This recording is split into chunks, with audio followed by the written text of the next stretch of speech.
with Chandrababu Naidu and the other wing is with Jagan Mohan Reddy.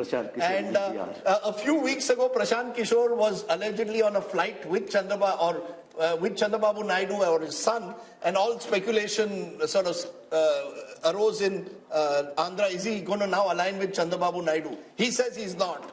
But if these numbers are true, he clearly knows who's on the winning side. Jagan didn't give the NOC. But are you surprised with these numbers? Are you surprised at all with these numbers, Sanjay Kumar? No, about Andhra, we are all discussing TDP and YSRCP. But we are not discussing Janasena. I think Janasena is very important. If you just pull out Janasena from the TDP how much alliance, is the Janasena vote? it's It's roughly about about 4.5%. But if you pull out Janasena from the TDP, then Jagan Mohan Reddy is back in the game. That is so sure. And it is a situation like Bihar. Nitish Kumar at the center. There are two other players. You know, like RJD and BJP on one side. Whichever side Nitish Kumar goes, that party is gets. But it's fascinating. It is a fascinating verdict. I want to go across now to Tamil Nadu. And Tamil Nadu is the one state where the UPA or the India alliance, at least at this moment on the surface, looks settled. The turbulence is on the NDA side because the AIDMK and the BJP are now separate just at this moment, and this game is changing so fast that I don't want to end up saying something which makes us look silly a few weeks down when people look back, because that's the way everything we're saying is just commentary at this moment. Things, of course, can change. So here is Tamil Nadu. I'll start with the vote share numbers first. So the NDA projected to be 15% vote share. The India Alliance from 53 to 47. This is largely the DMK and the Congress and some of their smaller allies. Now you've got the AIDMK in the others, which is now expected, the others together are expected to be 38%. Let's look at seats. Yes? Also, then a lot many smaller groups are there who are not yet aligned. PMK. So we do not know which side will they be in. So a lot of this AIADMK on its own is hardly about 30% at this point of time. So 8% are the others, 30% is the AIDMK. Okay, here is the conversion into seats. Now again, the second state where there is some good news for the opposition alliance, because like in Telangana, this time of course is the India Alliance. They had 38 seats the last time, expected to go up to 39 this time. The BJP, while it may gain vote share, not expected to win seats in Tamil Nadu, and the AIDMK had just one seat. That too could come down to 0. So Tamil Nadu looking strong. Does the DMK stay fully with the Congress, or could there be a twist in the tail there also? I think, Rahul, I'll be very surprised given the statements that Stalin has made at the moment that he will also switch sides. There's the ED factor that our friend Rashid Kidwai mentioned. Yes, there are a number of DMK ministers under the ED scanner. But I find it difficult to believe that it will happen before the election. What happens post-elections, we don't know. If the Congress completely collapses, many of these allies of the Congress today could go in different directions. But I think there's a general sense, and the poll may well bear it out, Yashwant, that this is the one state where the Prime Minister's popularity is much less than it is nationally, even though he's made the effort repeatedly to go to Tamil Nadu, to identify himself with Tamil culture, the Singal, when the new parliament was inaugurated. So the BJP, as always, continues to see Tamil Nadu as this sort of bridge too far, which they want to one day conquer. But now look at the effort he makes with the Kashi Tamil Sangam. Yeah, but my sense is the AIDMK's collapse over the years has only consolidated the DMK and has put the BJP in a difficult position. Do we try and occupy the opposition space, or do we tie up with the DMK? Yes, and the either ways, you know, the vote share increase is not going to result in the seat conversion. So is there a vote share increase substantially? Yeah, it's a vote share increase substantially. It could be further because, as I said, many of those smaller splinter parties might still go this way, that way, or the ND way. We do not know. No, is the BJP gaining or is the AIDMK gaining this plus 3%? It's the BJP gaining. AIADMK is not is going down and down and down all the way. And by the way, AIADMK is counted in others in this calculation. It's not counted in the NDA vote share for that. No, but so you're saying a 15%. Just a minute. You're saying a 15% vote share is principally a BJP vote share? BJP and the other perceived alliance partners of the BJP, and that's not a very big number. I tell you why. In 2014, BJP actually contested with his alliance all alone, not being part of AIADMK or DMK, and they polled 18%, which is a decent enough number. But that vote share, just like Kerala, as I mentioned, BJP almost touches approximately 20% in Kerala. In Lok Sabha. But in Lok Sabha, but 0 seats. It doesn't really matter. 3 states where Prime Minister Modi has actually bent over backwards, I would say, in order to accommodate the political sentiment, Tamil Nadu, Kerala and Punjab. The gap is reducing. They are having a growth of organic level, I would say, but unlikely to convert into seats. Rahul, is there any possibility there's a buzz that the Prime Minister could contest from Kanyakumari as a second seat? No, so there's a buzz that, he wants to bridge the north-south divide himself. 1 seat in the north, 1 seat in the south. Possible? But Rahul Gandhi also showed some sense of weakness when he picked Wayanad. The Prime Minister may not wish to go only for the reason that if this north-south divide picks up and for some reason they end up on a shaky ground, you don't want to expose the man who's supposed to be invincible to any form of threat. Therefore, will they take that risk? No, they will go all out to shore up their fortunes in Tamil Nadu. Remember, the BJP is the only party at this moment which has a 20-30 year horizon on things. When I speak to top BJP leaders about, say, the strategy for Tamil Nadu, or say, why don't you just patch up with the AIDMK at this moment, it might make it easier. They're saying, we want to end Dravidian politics. Not just about coming to power at this moment, it's also about a larger political, social, ideological fight where we want to integrate the country. I mean, at least they're talking that language and then pushing in that direction. Right. Oh, now, like the Chinese have a 20-30 year horizon, the Congress doesn't even know what they're doing tomorrow. Raj, where do you therefore see the DMK being? If these numbers hold, the DMK will presumably be, if not the second largest party, certainly the third largest party once again. Does the DMK remain where it is with all the ED pressures that we speak about? Other allies are slowly drifting away from the India alliance? Or is there, you believe, a chemistry with Rahul Gandhi and the Congress that Stalin intends to cement? I think you have to look at what he gains. If it's only the ED that is putting pressure and how deep that pressure is, one has to look at. But funding? Yeah, but fundamentally, Tamil Nadu doesn't believe in this one nation, one party, one nation, one language. So there's been that protest going on from the 60s. The more the BJP tries to emphasize all these things, and let's not forget, Prime Minister Modi had, as part of the temple run, went right down to Tamil Nadu and did 2 temples out there to assure them that, look, we care as much not just of the Ram Mandir, but all your tradition and culture. So at the moment, I don't find a reason why Stalin should be switching unless there's some inside information. No, also given the comments that Udaynidhi Stalin has made about Sanatan Dharma, I presume the BJP can't be then seen to be embracing them right away. Yeah, and the Tamil culture and the fact that anti-Brahmanism had ruled for, and continues to in many senses, it's going to be difficult for the BJP. It'll get this 10-15%. Mr. Modi's popularity is there, and we need to see that. Okay, let's turn then to the final state in our southern sojourn, which is the lovely state of Kerala that often marches to its own beat. Take a look first at vote share. If elections are held in 2024, what happens in Kerala is the UDF, that's the Congress-led front, 46% vote share, LDF 32%, 14% back, NDA 17, others 5. How is this translating into seats? Well, it's virtually a repeat of 2019. Once again, a clear sweep for the Congress-led UDF. The best news for the Congress so far, apart from Telangana, is coming from Kerala. 18 to the UDF, just 2 to the LDF. But remember, both are part of the India alliance. So no, but it's a big change from 2020, Yashwant Deshmukh, where you had the LDF come back to power. Now you've got, for some reason, very clearly in a Lok Sabha context, anti-incumbency against the left and very strong pro-incumbency against the Congress. And if Kerala was India, Rahul Gandhi would be Prime Minister. Absolutely. If Kerala was India, Rahul Gandhi would have been not only the Prime Minister, he would have been a Prime Minister with Rajiv Gandhi kind of majority. But having said that, I think 2019 numbers also came after a victory of left front in the assembly elections. And so that way, Kerala is a very much split vote.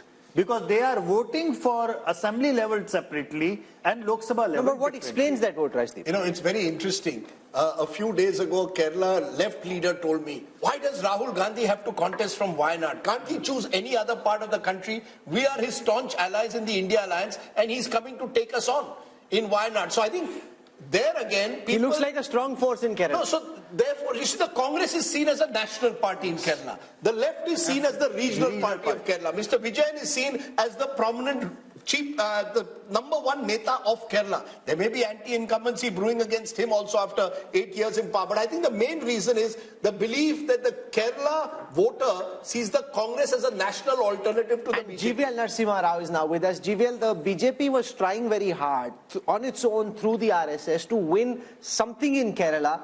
Yashwant's data suggests it's a bridge too far for this election. No, I think we are very confident of winning some seats. I will not say we'll be a big force in this election because Kerala doesn't, election to election, the swing is not more than 2% or 3%. Kerala is a state that moves very slowly. But certainly in this election, we are confident of winning. And what about Andhra Pradesh, where the Home Minister and Naddaji met both with Chandrababu Naidu, also meeting with Jagan Reddy? What's cooking there?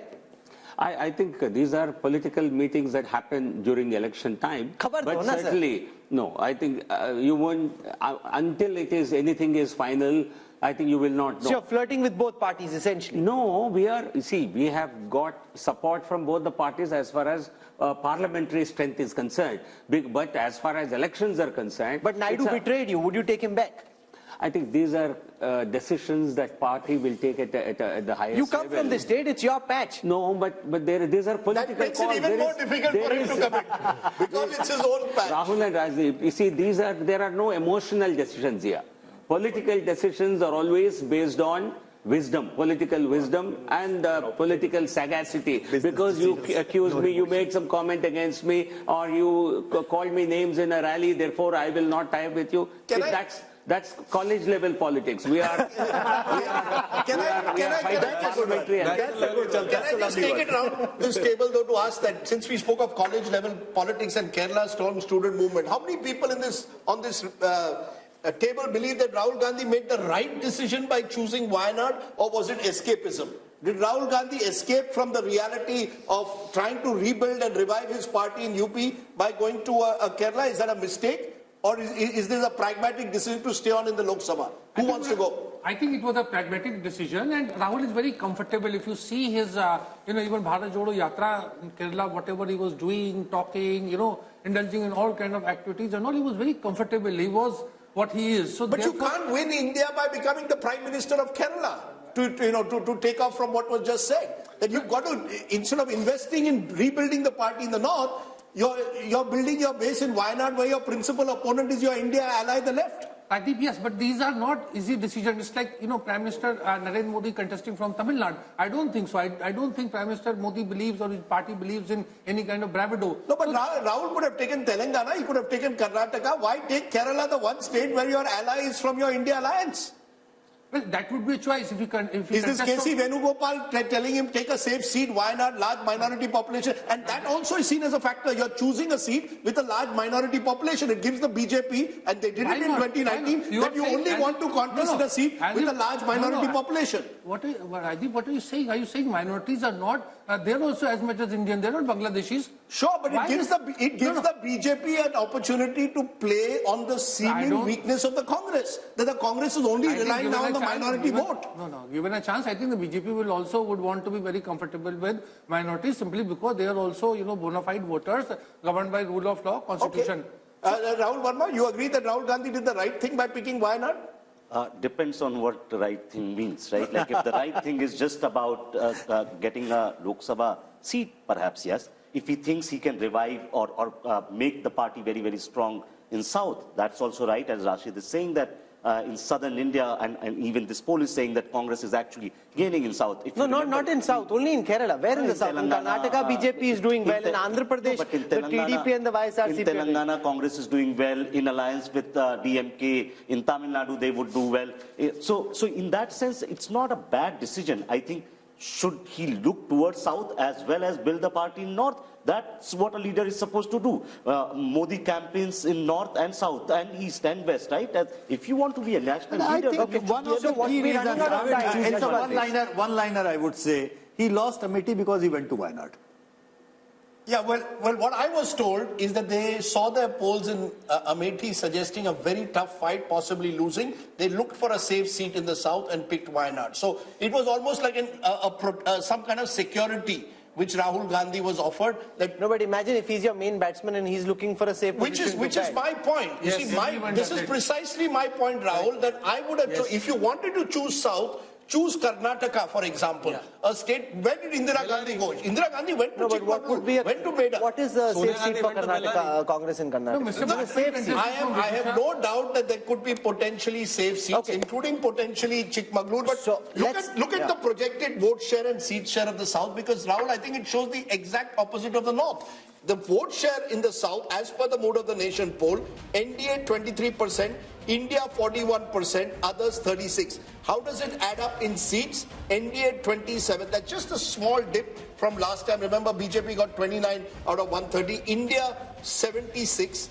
Slight up because of Telangana, others 29. But basically, you really have two Indias politically.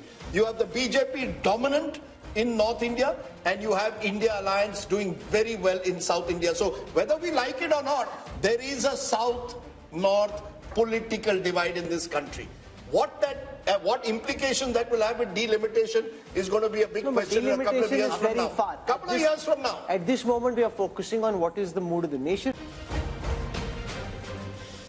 Welcome back. You're with us on the India Today Mood of the Nation opinion poll. The results of this poll are already buzzing and trending in every state. From Andhra Pradesh to Telangana to Uttar Pradesh, wherever we are going, a mini tsunami on social media, lots of posts being viral, exchanged. So that's good buzz to have. We now want to come to Rajdeep's home state of Maharashtra. He's already itching, getting out of his chair, all set to get you what should be quite shocking. No matter what you're thinking is happening, I think you'll be shocked by what Rajdeep's about to show you. Rajdeep. We've gone to the north, we've gone to the south. But the best part of the country is when you're a West Indian. So I'm going to go as a West Indian, I've got to go to Maharashtra. And whoever thought Maharashtra would be one of the states which would see so much of chaos and instability in the last 5 years? We've had 3 chief ministers and plenty more in that state.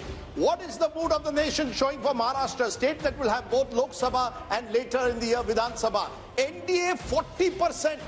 NDA 40%. So that's the BJP and the Shiv Sena into bracket Shinde.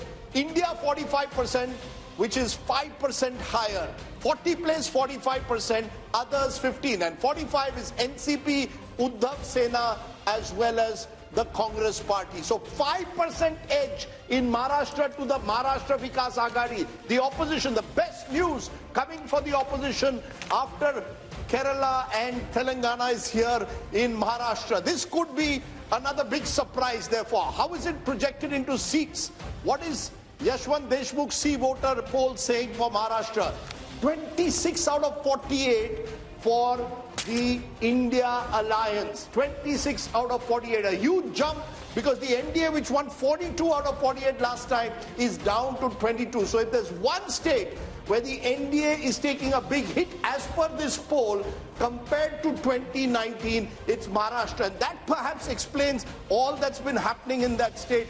Breakup of the Shiv Sena, breakup of the NCP, because Rahul, clearly here too the BJP knew this was the one state they were in trouble, which is why they have slightly narrowed the gap, but they're still behind here. Yashwant, are you sure about your numbers for Maharashtra? Because they've taken a large part of the NCP, they've taken a large part of the Shiv Sena. If this is where things are at the end, then no matter what happens in this Lok Sabha election in the assembly, the BJP and what they have is going to face a very tough time. Why are we ending up with these numbers in your poll? Rahul, out of the 140 crore people in India, is any damn person sure about Maharashtra as on today? I mean, let's be honest. People are confused, not just because of the previous mandate, the current mandate, people going here, people going there, parties being split, and now the symbols are with the people who did not form the party and with somebody else.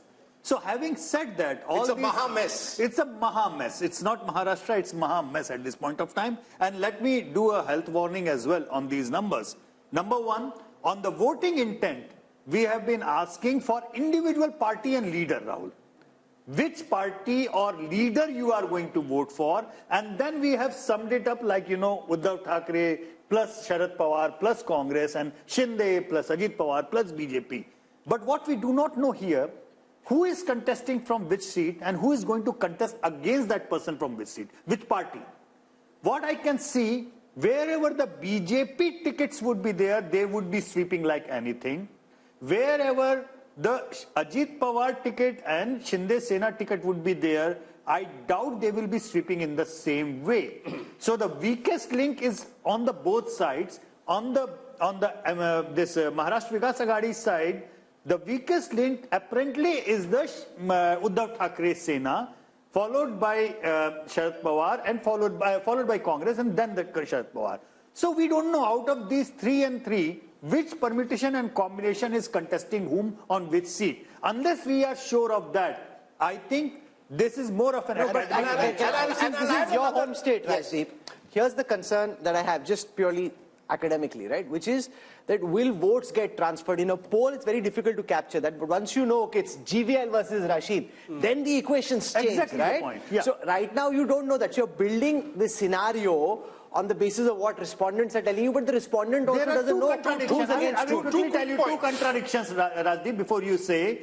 I cannot see Uddhav Thackeray voter voting for a Congress or the NCP candidate. Similarly, I cannot see a BJP core voter voting for Ajit Pawar candidate. So there are contradictions on both sides. I'll give you 2 quick points before you come. One, the fact is that this is an interesting state this year because you've got Lok Sabha followed by Vidhan Sabha 4 months later.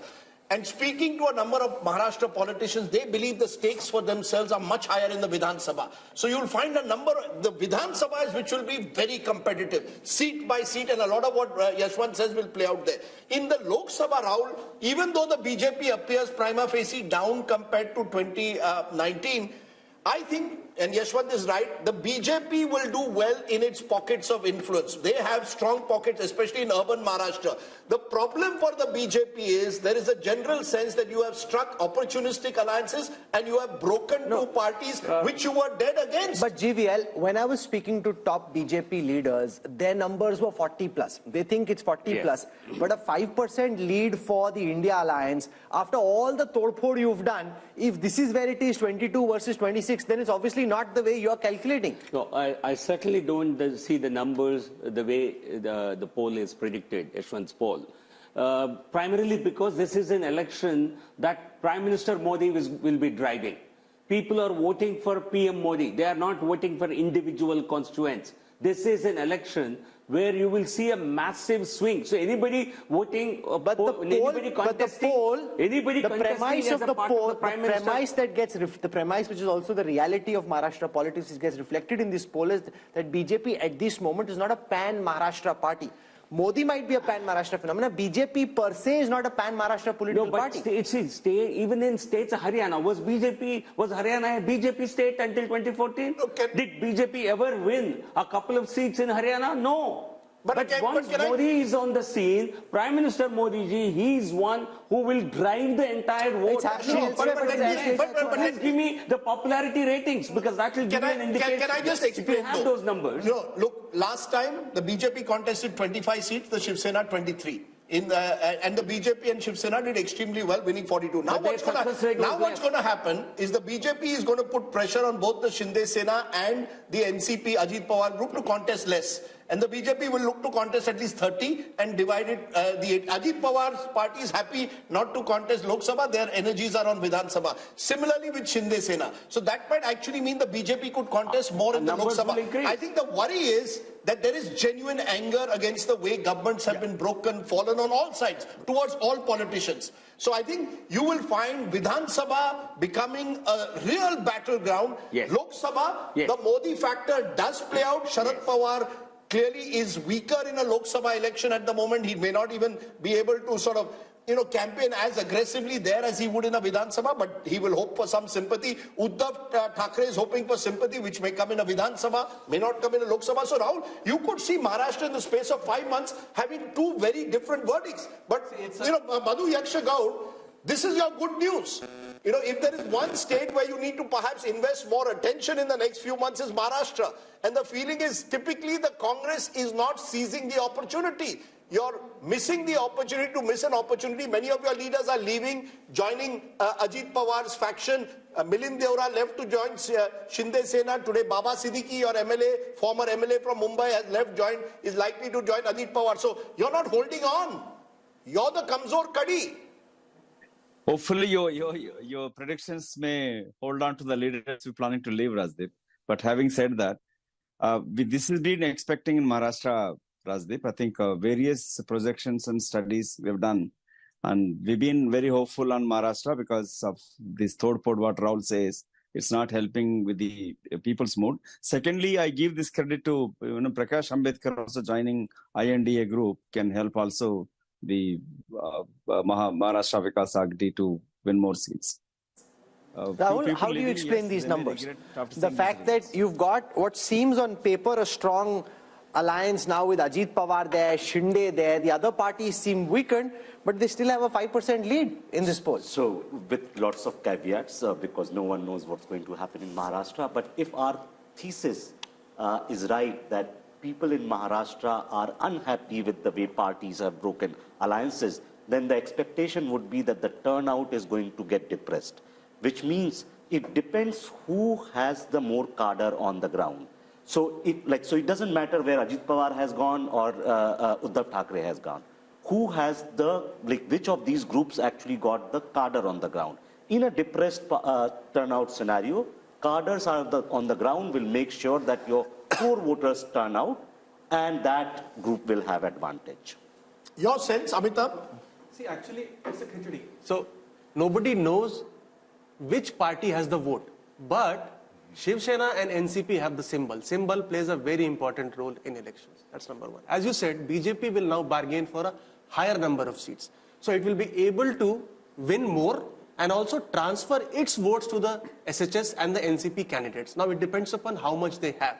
However, the bad news for the India Alliance is that Congress becomes the #1 party of this India bloc because it is the largest party today in the Vidhan Sabha. And it will demand for the highest number of seats. And here is where the India bloc does not have a track record of elections because they have not fought together, and the seamless transfer of votes will be between candidates is unlikely to happen. But if they had any political smarts, the Congress and the India Alliance, Rajchingappa, should now be doubling down where they see opportunity. Maharashtra, instead of frittering precious ammunition on states which are fallow ground, they should focus on where the land looks politically fertile for them.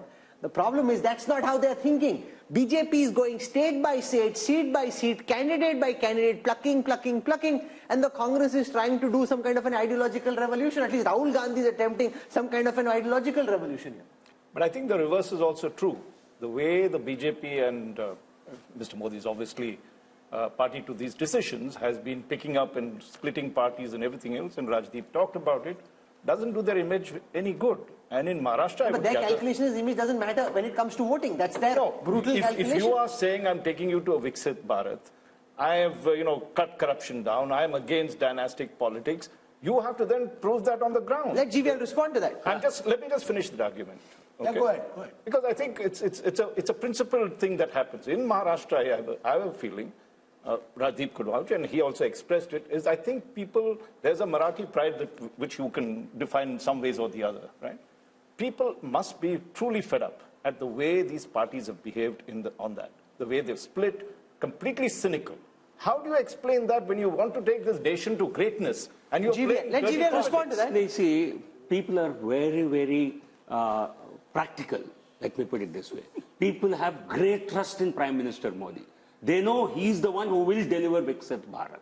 And if he does not have the strength in a particular state to sweep that state, let him galvanize, get that support, because we want him to win. The people want him to win.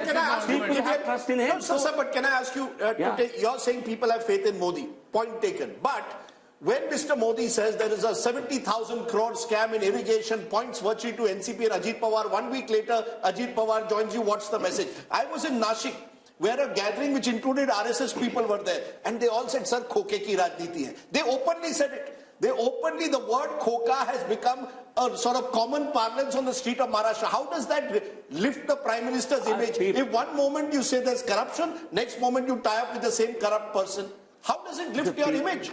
Let me tell you this. People understand there are some political compulsions. At the end of the day, you want Lord Krishna to win. You want Bhagwan Ram to win. There are some adjustments they will have to make in the interest of larger sure, but have you national gone too good. far? The point is, no, I'm telling you, this is the Hindu psyche. This is the voter but psyche. this is an important point that GVL Narasimha Rao makes.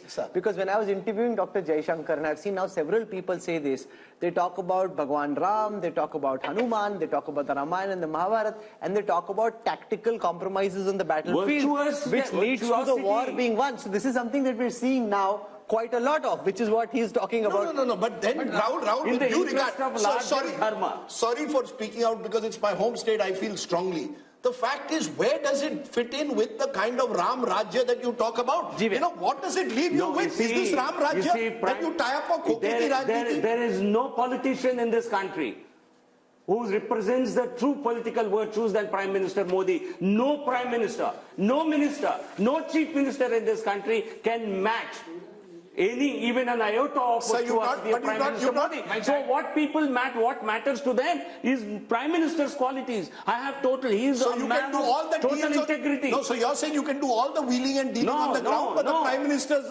image is not touched by it. No, they know he's not making compromises. Party but Rahul Verma, this is local. Yes, Rashid. Yeah. I mean, by going by Mr. GVL Narasimha Rao's logic, BJP should be winning all 543 seats. If Mr. Modi is on a big ticket, he's there on Tamil Nadu also, he's there in Telangana also, he's there in all other states. I think, we must accept what Mr. Yashwant Deshmukh survey is projecting.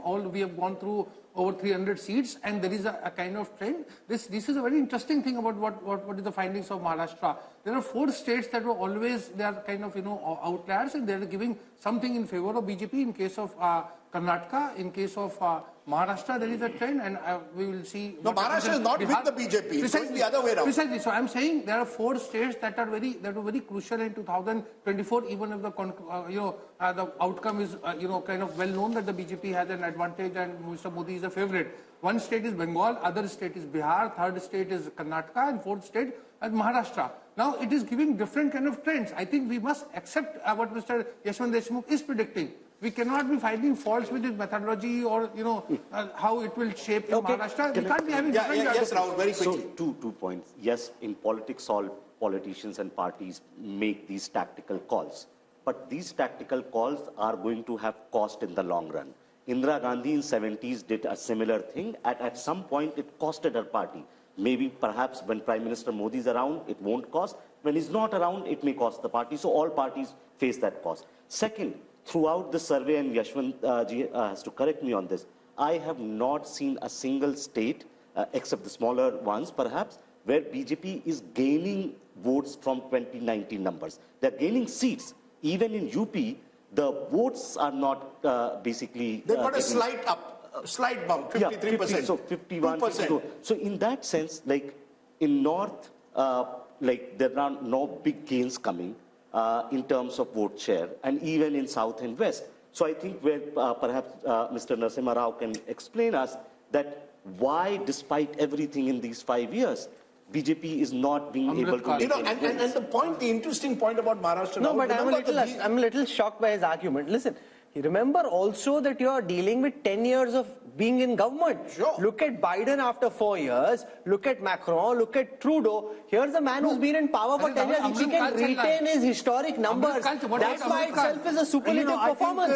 I think, Rahul, the point that you made about the 2 point or less, like somewhere they were leading by 60 points, now they are 58, 2 points. I understand your point. But what I learned from the experiment and result of Madhya Pradesh is that eventually it will be relative turnout, which will be playing 3-4% of jump just out of nowhere for the BJP, just by virtue of their supporters being more excited about going to the polls, and Congress not being in a position as organizationally and resource-wise to pull their supporters. What happened in Madhya Pradesh in the but you know, I just want to make a small point which I think is important. Between 2014 and 2019, Rahul, Mr. Modi's popularity was so high that he was even able to pull his party in state elections where they were otherwise not the #1 party. BJP was not the #1 party of Maharashtra. It's after 2014, Mr. Modi pulls it up. 10-12%, they even do very well in state assemblies. After 2019, looks what starts happening. What happened in December in the assembly elections? Sir, just a minute. December, we can come back to December, but 2019 to 2024, 1 minute. Rajdeep. The BJP in Himachal Pradesh, in Haryana, in Jharkhand, even in Bihar, in state after state, Mr. Modi alone cannot pull up the state unit. Mr. Modi is still very popular in Maharashtra, but Maharashtra's own leaders, BJP own leaders, are not happy with the kind of compromises they've made to stay in power. Some stage, it may cost them in a Vidhan Sabha. I agree with you, Lok Sabha, it won't cost them because that becomes Modi versus who. But what happens in your state units? Therefore, Rahul Verma makes an important point. Will the BJP go the way the Congress did? After 10-20 years, because it makes these compromises. You can wish that if you like. No, he asked a question.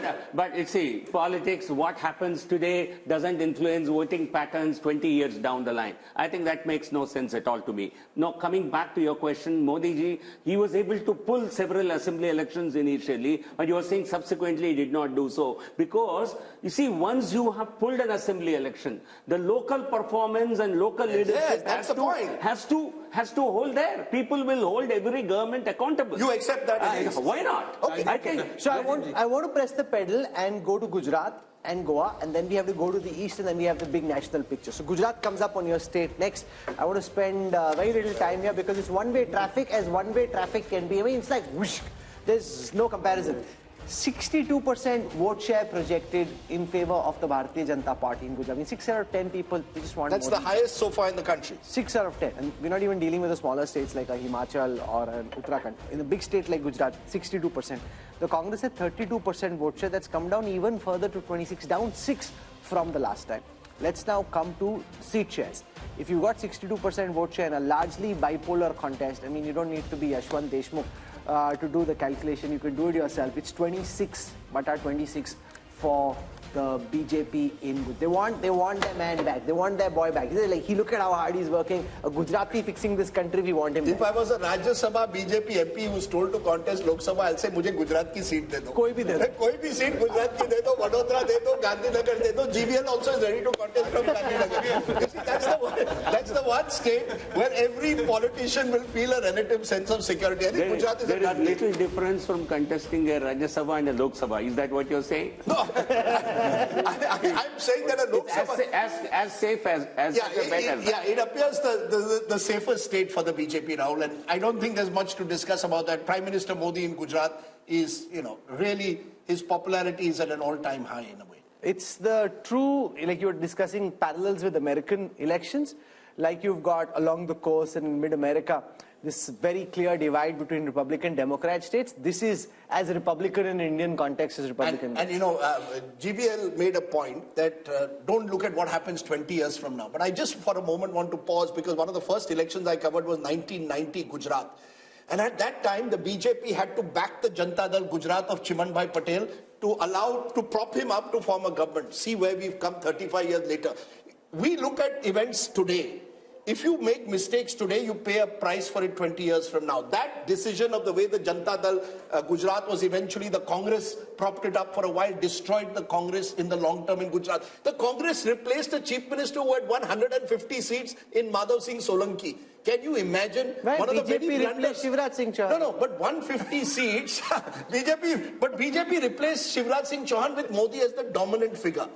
That time, Rajiv Gandhi could never really sort of lift the party. But Rajiv and the Congress didn't think so.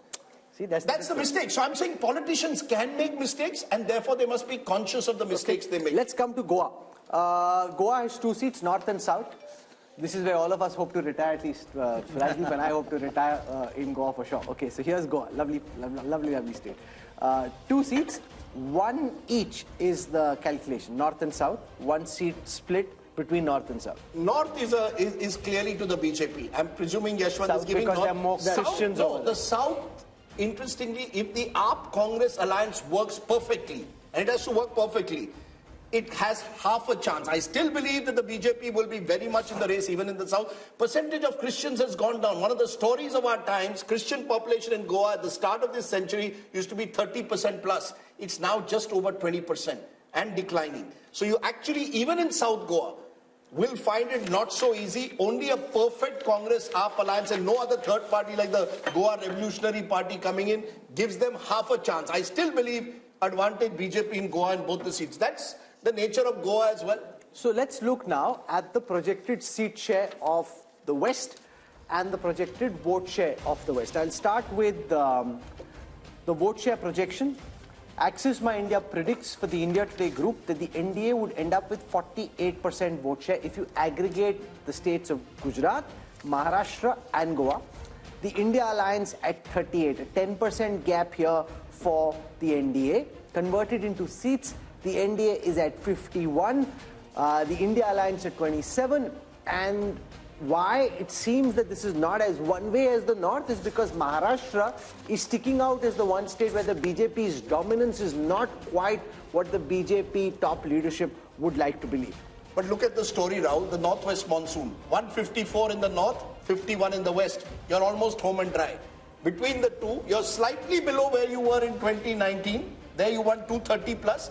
You're slightly below because of Maharashtra in particular, but you're still almost there. 400 par kaise hoga? We haven't come to the east. We haven't come to the east. We haven't shown the big picture there. So that's just we're halfway through this show. So we'll slip into a break. When we come back, we'll show you what's happening in the east of India, and then there is the big national picture. Stay with us.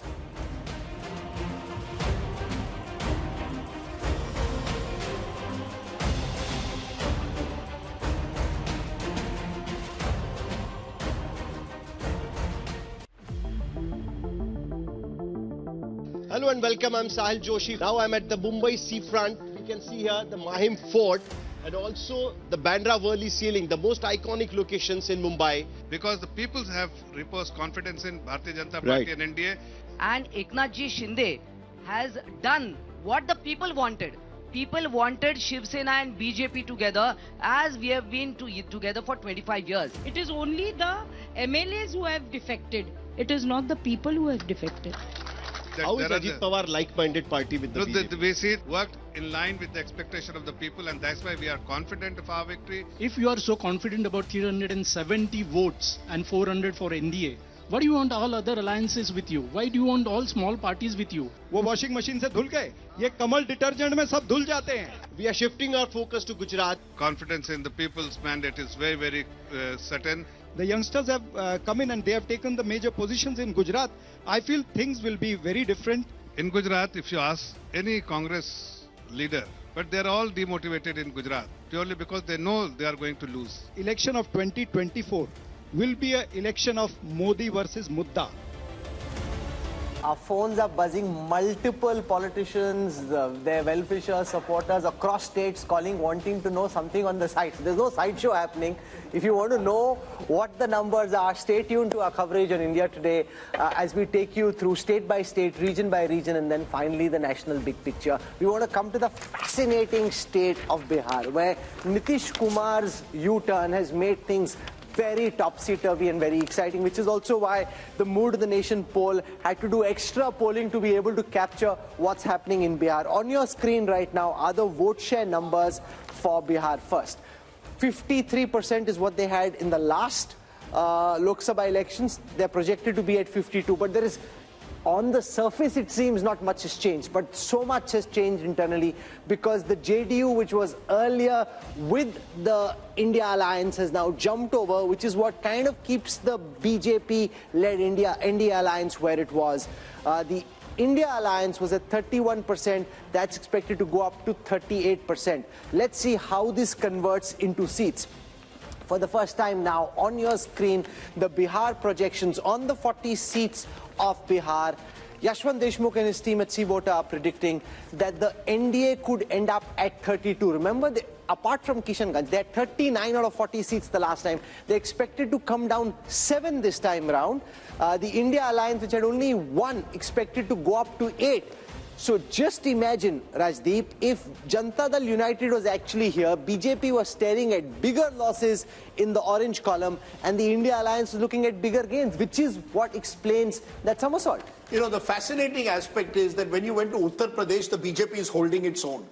The moment you've gone into neighboring Bihar, even though the BJP has now struck an alliance with Nitish Kumar, gone back to its own party, it's down compared to 2019. In fact, if you look at the BJP overall, except for Uttar Pradesh, none of the major states are seeing a major jump for the BJP. In Bihar, so that's what makes Bihar very interesting. No, but because this happened so close to your poll, does your polling account for the full impact of Nitish coming back to the BJP? Not really. I mean, because we had to do a snap poll and see what kind of impact it was. We could sense two major things. Number one, yes, there is almost like 8% arithmetic jump, you know, from the India faction to the NDA, just by moving JDU supporters to this side to that side. Which could also mean that Nitish is now worth only 8%. Yeah, exactly. This is one of the points, which is like, instead of 16% which he polled in 2014, his core vote looks like more like a 8% kind of thing. Number one. Number two, we still don't know who is contesting how many seats. You know, and please remember, even Paswan's party is split into two. So we have just taken in whatever the seat allocation was there in 2019 as our base one. And we realize that the probability of JDU tally going down even within the part of the NDA is quite significant. Which means last time they contested 17, won 16, but they could even very well come down, crashing down to single digit. So what this means is that in the overall, yes, JDU did a wise thing probably to come back and, you know, safeguard their own thing. But if the NDA needs to pick up its tally, probably BJP needs to contest more seats, because there is a significant anger against the JDU, not just among the RJD supporters, but even in the BJP supporters. You come from Bihar. Does this poll account for the potential winning bandwagon effect? The fact that if voters in Bihar think that this is a Modi election, a BJP election, then they may more likely than just at the time of separation choose to go along with the NDA. That is most likely to be the case, because as Yashwantji is saying, BJP is likely to contest on a higher number of seats, give lesser number of seats to JDU, which is facing a decline in its support base. But if you see, both the parties were at 37% vote share. 15% is the Modi premium, because JDU was with BJP in Vidhan Sabha elections. So the Vidhan Sabha elections, when it factors into account the Modi impact, is 15% straight away. So, but with this swing of 8% from Mahagathbandhan to NDA, what would have been the result? It would have been 46-42% in favor of...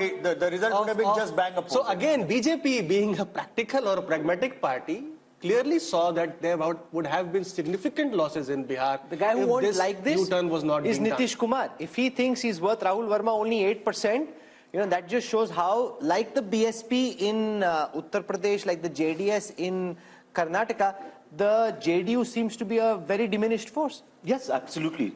And I hope Nitish Kumar realizes it. And Nitish Kumar perhaps understands that he's diminishing, and he's still trying to make most of it. But with this 8%, he's still chief minister. No, the most valuable 8% you can have. So think of it. Since 2013, he knows that he's declining.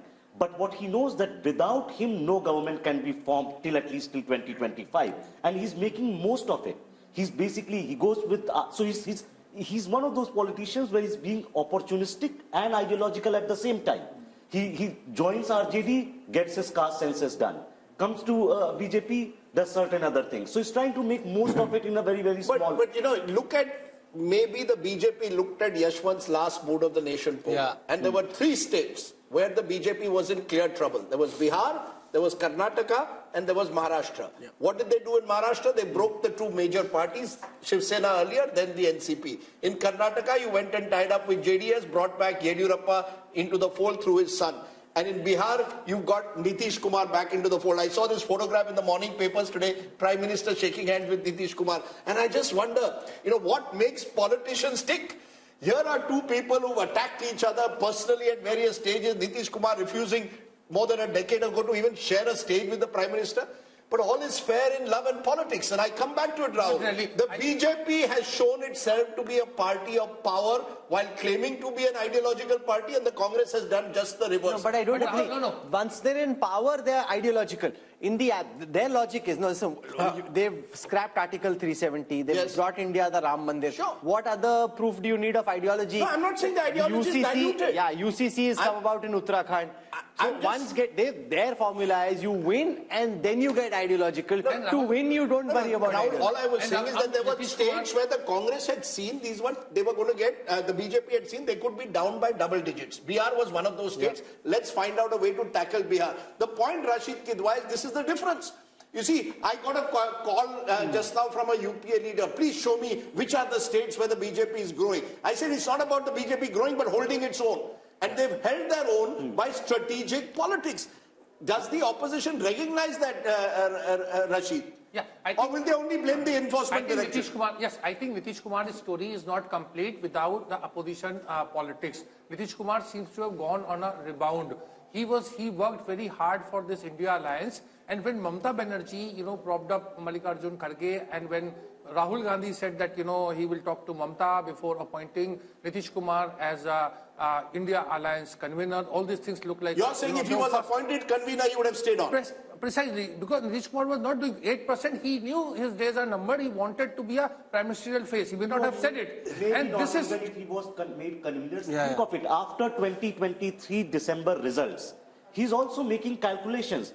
Being convener is only worth if you have a shot at something. So he thought he was on the losing. Shama Mohammed joining us of the Congress party. Shama Mohammed, do you believe that in Bihar, the BJP in this last stretch has trumped you by taking someone who was not too long ago seen as the architect of the India alliance? So perception-wise and now in reality, as per our numbers, the Congress-led India alliance has lost a big opportunity. I don't agree with you on that, Rajdeep. Everybody knows what Nitish Kumar is. Like I said before, if he had to go, he had to go. He keeps jumping from here and there. But you said a very important thing is, what is the ideology of the Bharatiya Janata Party? For example, let's look at the Meghalaya election. They were with NPP in Meghalaya before the election. During the election, they went their separate ways.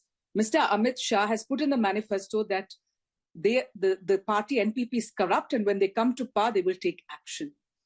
They won 2 seats in that election, and they said very clearly, Conrad Sangma and NPP is corrupt. They go and join the party after the election.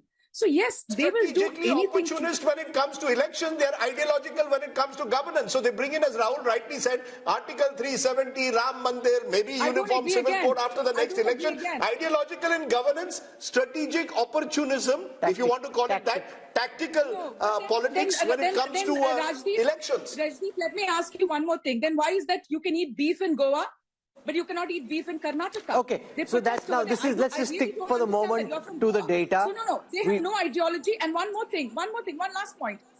This is not mood of the nation. I would call it mood of the media also. Today I was traveling from Delhi to Imphal, and the person in the plane says, dekho, Modi kya keh rahe hai? That we are dividing it into north and south. It's all about what Modi. But I don't understand why the paper and the media does not talk about how a present sitting prime minister insults the first prime minister of India, calls him all the names in the world, and nowhere in the world they do that. Nowhere. And let's not forget he was a freedom fighter. So why is nobody written about that? How the present prime minister keeps insulting a freedom fighter, the first prime minister of India. And see, you have to understand, people get carried away with what media is doing. Before 2014, we were questioned 100 times. I fail to understand why the present government is not. You could write an article on why beef is allowed in Goa, but not in Karnataka. West Bengal, another big state where the battleground is going to be tough. Let's take a look at the vote share first. Remember, the BJP did very well in Bengal, the breakthrough election of 2019. Now, in vote share, NDA 40%, holding its own. The Trinamool Congress 43.5%. Here we've separated the TMC from the rest of the India alliance because it's likely Congress and left will contest together. That's others 7.3. So Trinamool Congress 43.5, others including Congress and left 7.3, NDA 40. How does this translate into seats? BJP 19. They won 18 last time, 19 this time. They will be happy that they are holding their own in Bengal. TMC 22, down 1. Congress plus left is 1 seat. So Bengal once again, Rahul, becoming TMC versus BJP. Congress left getting squeezed out. And clearly the BJP holding its own. Rahul Verma, is there a way of knowing what this may have looked like if the TMC and the Congress and the left can't be together, but the Congress and the TMC were together? How much of a material difference could it have made to these vote share numbers? It's hard, right? Because you don't know what kind of transfers will take place and what the seat allocation to different parties. Yashwant, how much of the Muslim vote is the Congress actually splitting, or is it largely going en masse to the Trinamool? You see, the minority votes saturation towards TMC is already done and dusted. Yeah. So I don't think there is anything from the minority votes perspective left much to whatever the 8 to 10% vote that left in the Congress. But you're picking up still. How much vote are you picking up for the Congress? You see, they together they are polling every about 4 to 5% each in that way. But the funny thing is that I kept on thinking why exactly Mamata Banerjee decided to go on her own. And when I took a deep dive and tried to understand the composition of what is left of left and the Congress vote, I realized that big number of them is actually anti-Mamata, not anti-BJP, which is now left with them. So there was a clear and present danger if the Congress and the left would have been in Mamata's alliance, then this vote, 8 to 10%, a huge chunk shifting them to BJP rather than coming Mamata's way. So with one caveat, you know, the left definitely had to be on the other side. Mamata was very clear. She needed a three-cornered race. Left voter needed to split the anti-Mamata vote. The Congress voter is more interesting, especially in areas like Malda, which the BJP, you know, did very well last time. There, the Muslim consolidation. And she saw it in a by-election which she lost last year, which troubled her because suddenly the Muslim vote was drifting towards the Congress. So in 4 to 5 seats, I think it could make a difference, but 4 to 5. So these numbers could have changed by 4 to 5. If even now, the Congress ties up with the left. That's about also, it, not more than that. Look into the statement and look into the body language of Adhirda and everybody else within the Congress rank and file. The way their campaign has been, it looks more of anti-Mamata, less of anti-Modi. So they are holding on to whatever they have. They are understanding there is a huge chunk of their vote which is primarily anti-Mamata rather than But I will make again one caveat. Adhir Chaudhary is worried about Adhir Chaudhary. Adhir Ranjan Chaudhary wants to win his own seat. It's not about a Bengal strategy. If there was and this is where the India Alliance gets it horribly wrong. Do you have a strategy for Bengal or do individual leaders dictate terms to you as to how you do it? We must remember, Mamata Banerjee has not left India Alliance. So this is the part of tacit understanding also. The left Congress alliance just to prevent the extra BJP getting extra. Oh, come on, there is no tacit alliance when Adhir Ranjan Chaudhary comes every week to Kolkata and attacks you in personal terms. There's no tacit alliance between Adhir and Mamata. Let's be very clear. So is he a Trojan horse? No, it's not about Trojan horse. Mamata is also doing a lot of poaching. By the way, sure. She is, but the point is, one-way street. No, the India Alliance should have decided, this is Mamata's point, who's going to drive your alliance in Bengal? Is Adhir Ranjan Chaudhary going to decide it or am I going to decide it? Congress got 0 seats in a Vidhan Sabha election just a couple of years ago. Can Adhir Ranjan Chaudhary simply to protect his own seat sort of dictate terms to Mamata? It won't happen. I think the India Alliance has singularly failed to have any chemistry on the ground, which is why Sharma Mohammed respond to that. It's a notional loss of, I agree with Rajdeep ji. Congress should have formed an alliance with TMC. There would have been a vote transfer because Congress vote is also anti-BJP vote. It would have transferred to TMC and they could have won 5 to 6 seats extra. So it's a notional loss and it's an optical loss also because it sends a wrong message to the entire Absolutely. Shama Mohammed, you want to respond? Yeah, see, I agree that we should be with Mamata Banerjee in West Bengal because we are supposed to be gaining there with her. There's a different story in Kerala because here in Kerala, we are the principal opposition. Let's understand that. We have, the UDF has 19 out of the 20 Lok Sabha seats and we've got more than 30 seats in the assembly also. So we are the principal opposition. Whereas in West Bengal, from 44 to 0, we have come out, So I, being from Kerala, believe that it is more important to be with TMC than to be with the left. Okay. Sanju Verma now joins us. Sanju, it's been a good showing in the north, not so good showing in the south, strong showing in the west, and in West Bengal, which we're talking about right now, it seems that the BJP is roughly where it was. My understanding on the basis of multiple conversations are the BJP's own polls are showing them 25 plus. This poll seems to suggest that they're not quite there. Our data seems to suggest that the BJP could end up at 19, which is just one more than what they had last time. Rahul and Rajdeep, first and foremost, I just have this to say. I think survey after survey, and especially Mood of the Nation, which is so hugely watched, thanks to Rajdeep, who's trending every second day, and Rahul Kanwal, who never misses an opportunity to show Rajdeep the mirror. Be that as it may, I just have this to say. We are not the India Alliance where you are going to create divisions. On a lighter note, Sanju ji, no divisions. On a lighter note, ये BJP की अच्छी strategy है, divide and rule. You are trending every day. Thoda shant ho jao. Learn to be gracious when I'm giving you a compliment, albeit a left-handed one. Anyway, now coming to the more serious point. I remember I've been on a zillion debates on these surveys that have been carried out in the last 12 or 24 odd months. And everybody, after the West Bengal Assembly elections of 2021, don't forget in Lok Sabha 2019, from West Bengal, we got 18 seats, 1/8 with a 41% vote share. But come West Bengal Assembly elections 2021, while we improved our tally from 3 seats to 77, which was a 2400% plus jump, our vote share fell from 41% in Lok Sabha 2019 from West Bengal to 38%. And what did political pundits say? अरे भाई 3% का vote share की गिरावट हो गई है बंगाल में. The magic that happened in Lok Sabha 2019 of getting 18 seats, that is not going to happen in Lok Sabha 2024 if assembly elections 2021 are an indication to go by. Okay. My limited point is, if we are actually improving on our last tally of 18 seats and increasing that to 19 seats, I think the actual result may surprise you on the positive. Okay. I won't be surprised if we are able to mentioned even trends. 25. I actually just went to social media to check the trends, and the first trend, the top trend nationally at this moment is Mood of the Nation. So Mood of the Nation is the top trend. So well done, everyone. You guys are clearly doing a good job, and at least the audiences are plugged in and watching, which is fantastic. So thank you. That means a lot. Okay, let's run through all the other states of the East, starting with Jharkhand, where much has been happening. Chief Minister Hemant Soren arrested a few days ago. How is it playing out in the polls as per Yashwant's Mood of the Nation? 2024 projection, NDA 56% up 1, India Alliance 30% down 5, others 14. In terms of seats, NDA 12, India 2, same as 2019. Rahul, next is Chhattisgarh. Let's come now to Chhattisgarh. In Chhattisgarh, India Today C Voter are projecting that the BJP's vote share will go up from 51 to 54. They won the recent assembly elections, and on the back of that, their vote share is actually going up.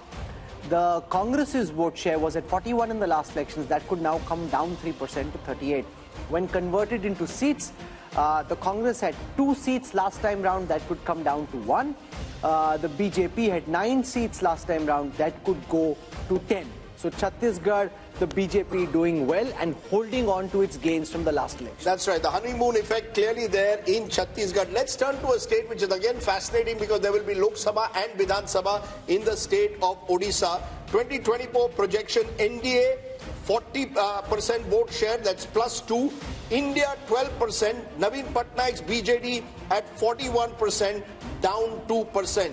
How is this all translating into seats? Virtually again a repeat of what we are seeing in 2019. In fact, a slight jump for the BJP, 10 seats up 2.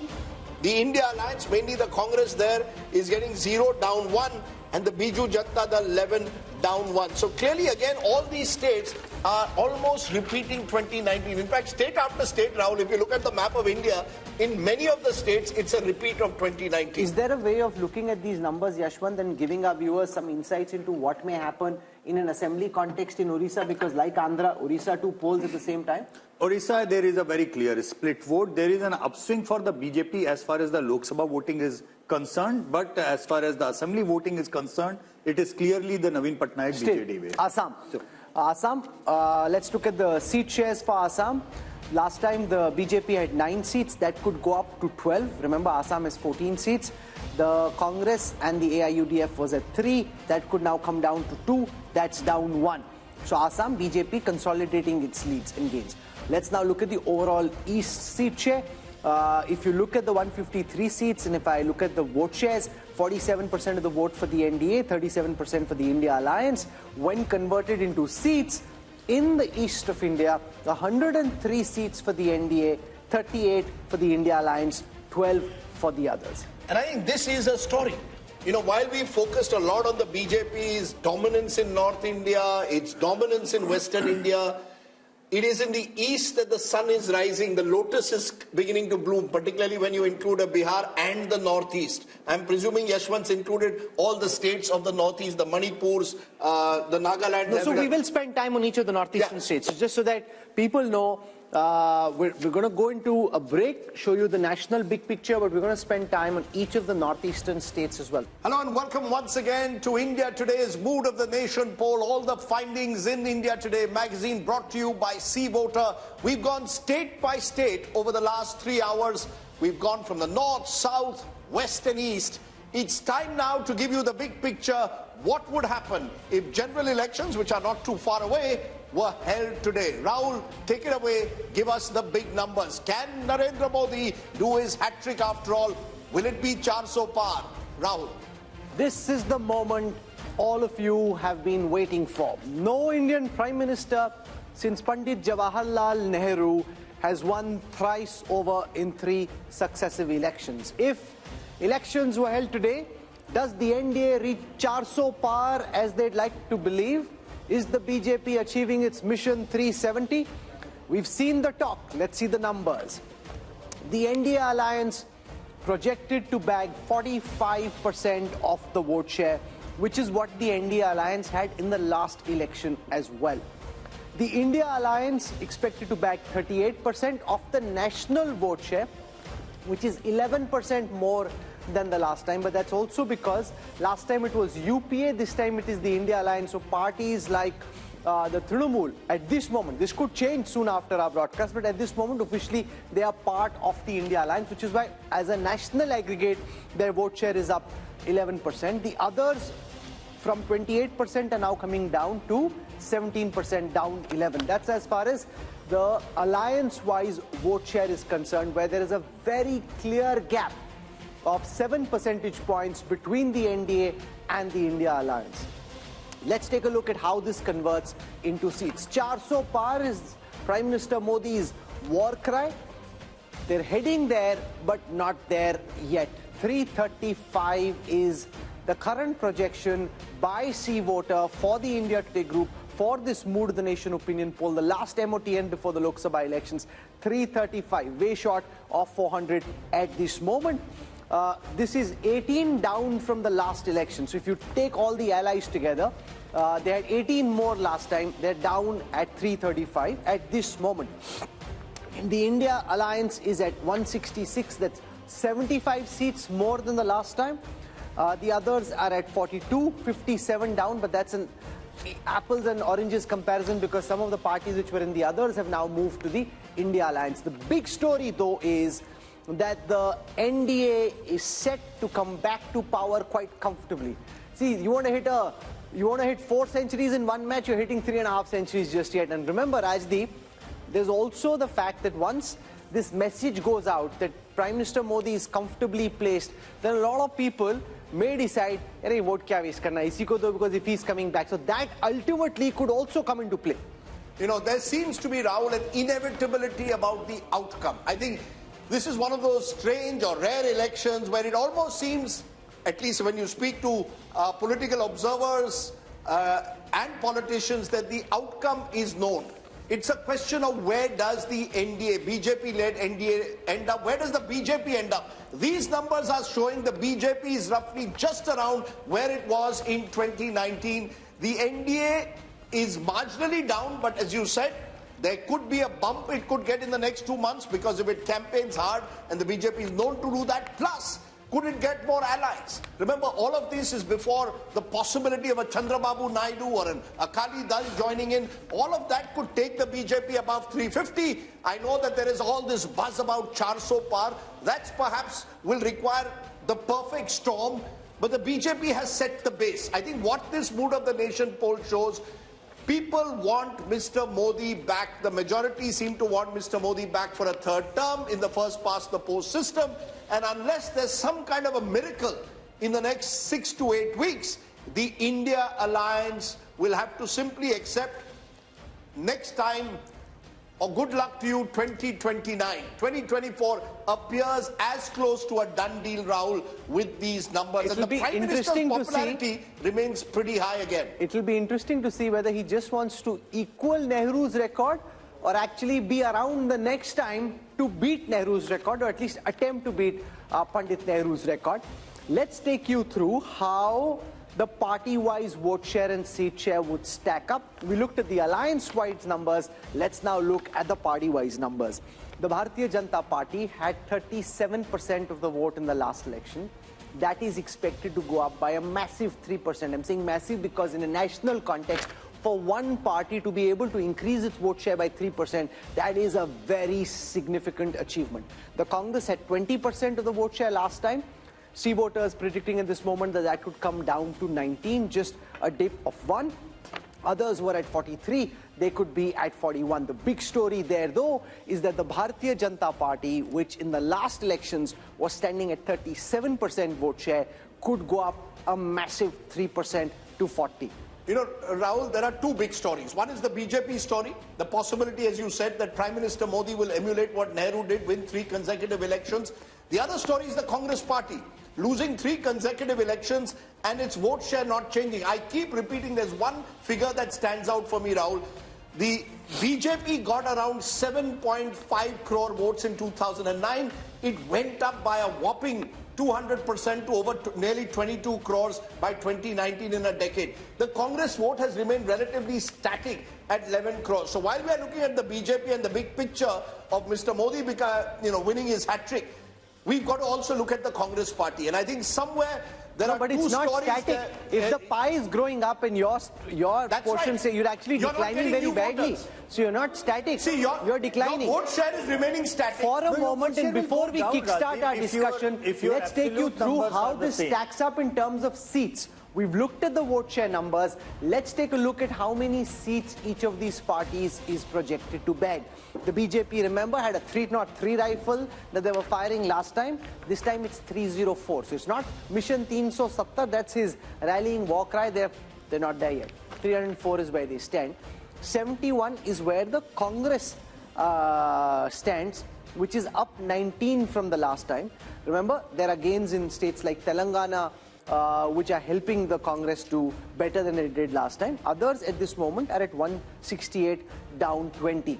So that's where it stands. Prime Minister Modi very comfortably placed to be PM once more, which is why Raj Chingappa and his team are saying it's get set for a hat-trick. Raj, you want to give us what your headline is? What is it hat-trick? Is it the Modi momentum? What is it? It is set for a hat-trick. So is it about Modi? Is it about the BJP? How do you see it? I see your cover has Mr. Modi imperiously walking down. So we're calling it heading for a hat-trick. But let's, just for a moment look at the figures that are there. Yes. I mean, it's commendable that Mr. Modi in his 10th year is able to deliver the kind of numbers to the BJP and the NDA. And look at the term that he does it. In the second term, I mean, every world leader was under pressure, put on the mat. There was a once-in-a-century pandemic that was there. You had a complete collapse of the economy. You had the Chinese intrusion coming in. You had 2 wars. the Gaza and Ukraine war that pushed up inflation. Everything that could go wrong goes wrong. And yet, when we see at the end of 10 years, Mr. Modi is not only shining, but is up there in the league of greatness, possibly statesmanship that is happening. So I think we have to give him credit for what is it. Now, whether he's going to beat the record of Nehru, that has to be seen, but the polls indicate that. Whether he will beat the record of Rajiv Gandhi in 1984, that is to be seen, because 400 at the moment from what we took in these last 3 years, 3 or 4 bellwether states, the NDA seems to be holding, but not really catching up to the 370 that Mr. Modi wanted. I think what we will see in the next 2 months, there will be, I believe, because the way it is trending, and I studied what we did in 2014, when Dr. Manmohan Singh was aspiring and the Congress party was aspiring for a 3rd term. If you looked at our Mood of the Nation poll at that time, in January 2014, the Congress was down to 100, and the UPA was down to 122 seats. And the BJP, the trend line was that the NDA and the BJP was going to win it. Here, it's just the opposite. The ruling dispensation is doing it. So I would think that we are going to see a Modi wave, because they can only get better from here. They seem to have equaled what they've done, and we're going to see this huge movement. There are caveats, which... We will come to the caveats in a moment, but is that how you see it? The big takeaway is the BJP has consolidated, holding its own. If anything, Yashwant Deshmukh, it could go up, possibly in the next 2 months, depending on the nature of the campaign, the kind of momentum that you tend to get, that the winner gets a kind of bandwagon effect. Well, bandwagon or not, I've explained the relative turnout thing, which I think will be a very decisive factor, because I believe within the same vote share and sphere, just the higher relative turnout will give BJP extra 2-3 point jump, just by virtue of being able organizationally and resourcefully taking the supporter from their home to the polling booth. Out of that, having said that, you all know that from the seat projection perspective, I am a very, very conservative pollster. For what Raj is indicating, what Amitabh is indicating, probably is, they are poking me that, Yashwant, this is the starting block. And I agree to that, because when I look into the gap of 20% vote share for the BJP, Rajdeep, it's like, it is likely to end up a complete sweep in many of the states where marginally I have probability-wise given 2 or 3 seats to the others. So if you look into the 335, it can easily be 350 just by taking into the other sweeping stakes of the BJP. So is there any caveat at all, Rahul Verma? Is there an inevitability of the outcome, as I said, where the question now remains whether the BJP is where Yashwant has pegged them at 303, NDA at 335, or does the BJP go up to 340, 350, NDA 370, 380? Are these the only 2 scenarios you see, or is there a possibility of a 2004 miracle that the opposition is holding on to? In Indian politics, there is always possibility, but the other term I'll use is probability. The probability of this now turning in a reverse direction is very, very low. And see what is happening in some ways, just to sort of like add to what Rahul was saying. PM Nehru in his successive elections, 52, 57, 62, Congress vote share did not improve. What is happening with BJP, 31, 37, and now projected is 40, 3 months ahead of election. And given if it's a conservative estimate, BJP being an organizational party can actually pick up more votes. With that kind of vote difference, the seat translation is going to be heavy. And second point, Congress is holding on to its 18% vote share and 70 seats because of its perhaps performance in Telangana and states like that. And we don't know what would conspire in some of these states. If BJP ties up with, say, BRS, Telangana seat tally might change. What happens to the Congress party, Rashid Kidwai? 3 consecutive defeats, 15 years out of power. And while they may get 70 seats as per our poll, that could even come down to 40, 50 if the BJP goes up by 20, 30. Where does that leave the Congress party? Can it hold together with a 3rd debacle? Yeah. I think, Rajdeep, it may sound a bit odd and bizarre, but the Congress would be very happy to know Yashwant Deshmukh's, finding and mood of the nation that Congress is getting 71 Lok Sabha seats. It will give them a formal position of leader of opposition in the Lok Sabha. Remember, Congress is very easily satisfied party, and that's the one reason why it is going down. On the other side, when Bharat Jodo Yatra, and this is a very big lesson for Rahul Gandhi, when Bharat Jodo Yatra was started in first phase, it was thought that with that Yatra, Rahul Gandhi Congress would be able to increase, its vote percentage by 3 to 4%. They were actually hoping for 25%. So it's a very bad news that Congress is not getting vote percentage, no increase in vote percentage. I think individually in states, there will be breakaway Congress factions because nobody wants to be in opposition forever. Amitabh, your big takeaway from these numbers, clearly it shows 2 months before the election, perhaps, as I said, more than any other election, a dead certainty as to who the winner is. I can only compare it with January 2019. January 2019, which is the best comparison to make, the Congress had just won 3 states in North India, and the poll suggested a tightening of the contest. The India Today mood of the nation actually suggested a tightening of the contest. A coalition government for the NDA. A potential coalition government for the NDA. Now we are seeing a clear majority for the BJP. What's your big takeaway? Is Indian politics heading towards some kind of a dominant party system, or is it about Prime Minister Modi being this domineering leader? So BJP is, of course, attaining the pole position which Congress used to acquire during the 1950s to 1990s. At that point of time, Congress was competing mostly against regional parties. Here we have BJP competing mostly against regional parties because regional parties tally is 168 seats. BJP is increasing its vote share. Congress is holding on to its vote share, and all its gains are coming at the cost of regional parties. In fact, the story, Rahul, for me is once again that remember 186 seats, roughly 186 seats, direct contest in 2019, Congress versus BJP. Congress won just 12. BJP won most of those seats by double digits. Nothing has changed. It's almost as if the Congress is where it is, comatose in a way electorally, and the BJP is growing. And because they're not listening. And the other factor, which is also in a way worrying, is the North-South divide. The BJP dominating North India, dominating West India, doing even very well in the East. It's only the South which seems to be marching to its own beat. And I wonder what the implications of that will be long term. If the Congress had any good sense, and I'm not at this moment certain that the people who do are looking so obsessively at this election in the way that the BJP is, they should sit into a room, Messrs. Kharge, Rahul Gandhi, Uddhav Thackeray, Sharad Pawar, and say, let's thrash out the Maharashtra seat sharing formula before we leave. Sit from morning till evening, go seat by seat, thrash it out, compromise, and do the same for Telangana. Figure out who your candidates are, get on the ground. Instead of just spattering your ammunition all over the place, focus on their... No, but they're not even invited, Rashid. That's the problem. Each of those leaders are saying... Because Rahul Gandhi is there, so they need to... But what is more important? Sitting and fighting and trying to win the few seats you have an opportunity of winning, or this yatra which only seems to be causing trouble? Can I make an even more controversial point? Which is what? If I was the opposition today and I saw your numbers and the mood of the nation and all of us predicting the inevitability or the probability of the outcome, I would actually see one opportunity, and that is focus on state elections. There are going to be, look, there's a Lok Sabha election which the outcome seems inevitable. It's about whether... No, but you cannot, if you're in the opposition, you cannot take it as inevitable. You have to fight the election. No, you have to fight. That's why I said it's a contentious point. I have 100 rupees in my pocket.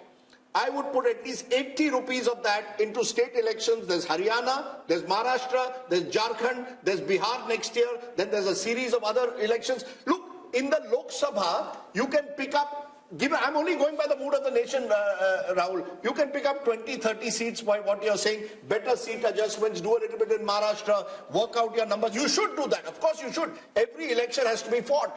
But when I look at the priorities, my concern for this kind of opposition is that they seem to not even be able to get their act together often in state elections. Maharashtra is a good example. There's an election in Maharashtra in September, October.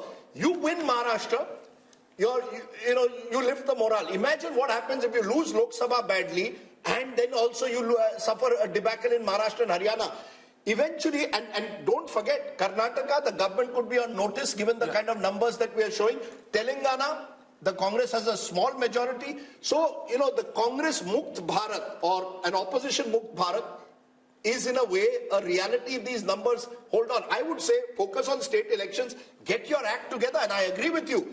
At the moment, you should be sitting across a table, working out seat sharing, working out some kind of plan. I don't see that, which is why I think Yashwant has underestimated the BJP. My numbers are, I did my own polling, 340 plus BJP, 370 plus NDA alliance.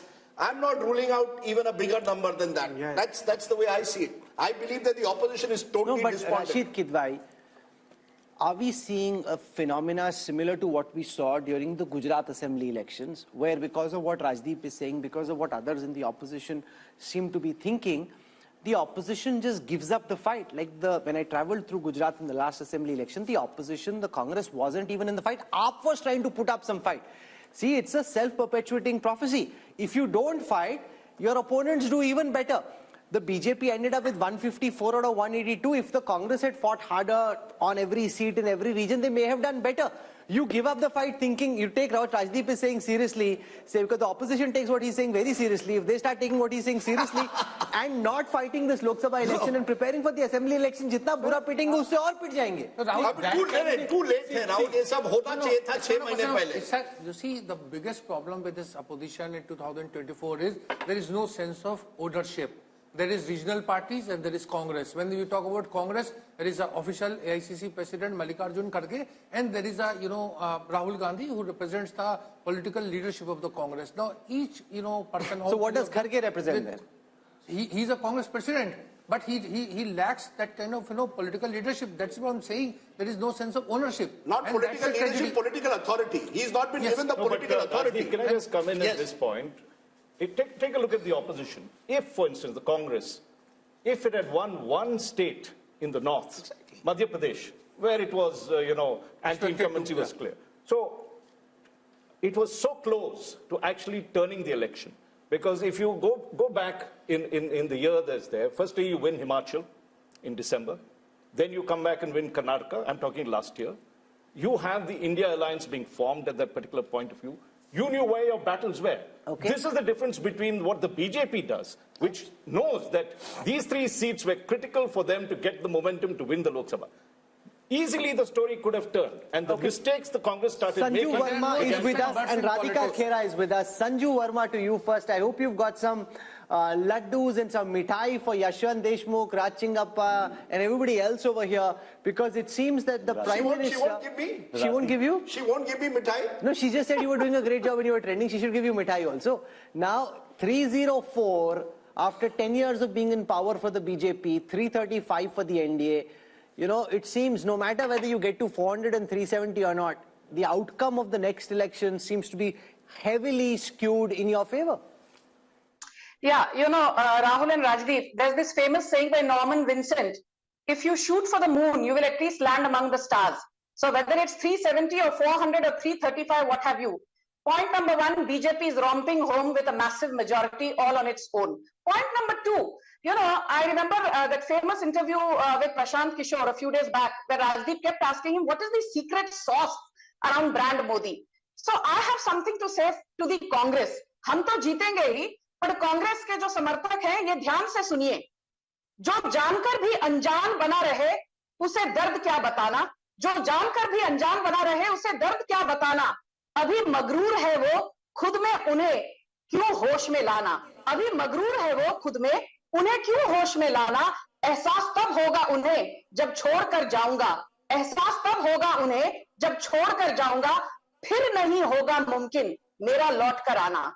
फिर नहीं होगा मुमकिन मेरा लौट कर आना. The voters have time and again. कौन छोड़ के जा रहा है?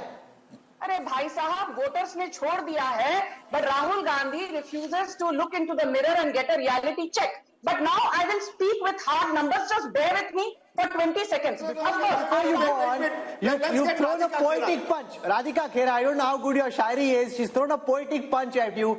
That's a bit of a googly. Can you come back on the spur with a counter? Let's see. The numbers aren't favoring you, but let's see how good your shairi is. Go for it, Radhika. I'm sure that these numbers are a disappointment for the Bharatiya Janata Party spokesperson because their claims of ab ki baar 400 par have gone down over here itself in your survey. But coming back to that, I feel that surveys are not actually showing the true picture. The true picture is what I have here. I'm sorry, I don't believe in shairi and all because we are not here for entertainment. And India Today is for talking about hard facts. Hard fact, today's newspaper which says, Kisan karenge aaj Delhi ka coup. This is the reality of the country today. The reality of the country today is that our wrestlers were sitting outside protesting and what were they given in return of the protest? Lathia. The reality is that the entire country is reeling under inflation, unemployment, poor law and order. While Modi ji goes and pats himself on the back, I did not speak in between. Sanju Verma, you must allow her to speak. No, please put down Sanju Verma's voice. You must allow her to speak. We are a democratic country and India Today is a democratic channel where you cannot mute my mic and you will let me speak. You cannot control the opposition over here.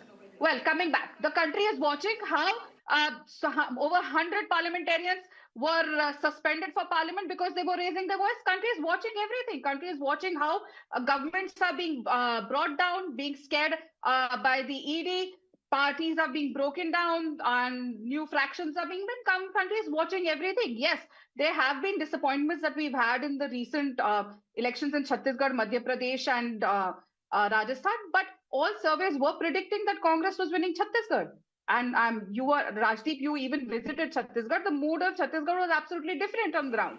But something else happened. So I don't think that So I want to go back to Sanju Verma. Sanju, while the overall picture is very rosy, or should I say there are lots of lotuses in the overall national picture, and they're blooming, Maharashtra is a concern, Telangana is a concern, having an alliance in Andhra Pradesh, potentially even Punjab is a concern. And the way that the BJP has been operating, my sense is that they may be looking at these states where they're not doing well and trying to double down and figure out how to make the tactical arrangements to do well here. I will answer your question and now I hope the courtesy will be extended to me. Ruling party ke pravakta ka mic mute nahi kiya jayega. Radhika Kera, I agree with her on one thing. She said this is a serious channel. We are not here for entertainment. I completely agree.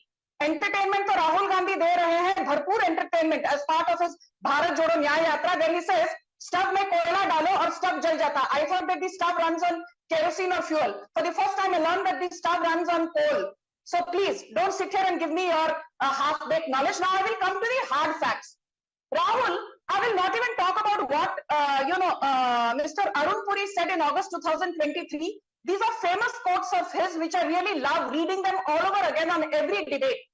In August 2023, after your then Mood of the Nation poll, he said, Narendra Modi has pulled off what few leaders have. He has banished the universal factor of anti-incumbency. Narendra Modi's popularity rankings defy the law of gravity. I'm quoting Mr. Arun Puri ad verbatim. And I'll tell you why jahan Narendra Modi khade ho jate hain, wahi se line shuru ho jati hai, because we had votes or number of seats at 17.6 crore in Lok Sabha 2014. People said, this was just happenstance. We got the number of seats, winning seats at 23 crore votes. 23 crore people voted for Narendra Modi in 2019, which means there was a 31% increase in our winnable seats between 2014 and 2019. Now, I am not even going to assume that BJP will see a 3% uptick in its vote share from 37 to 40%, as Rahul said. Let us assume that the vote share continues to remain at 37%. It does not rise to 40%. I'm being conservative, despite being an Andh Bhakt and a Modi Bhakt. Despite having a vote share at just 37%, just going by past track record, if you extrapolate the numbers, you will see 30 crore people voting for BJP, assuming a 31% rise in number of seats. And if you assume just a so you made that point, ma'am. I want to go across the table, ask Amitabh, what could be the X factors from here? We're in the beginning of February. We've got March still to go and then elections in April, May.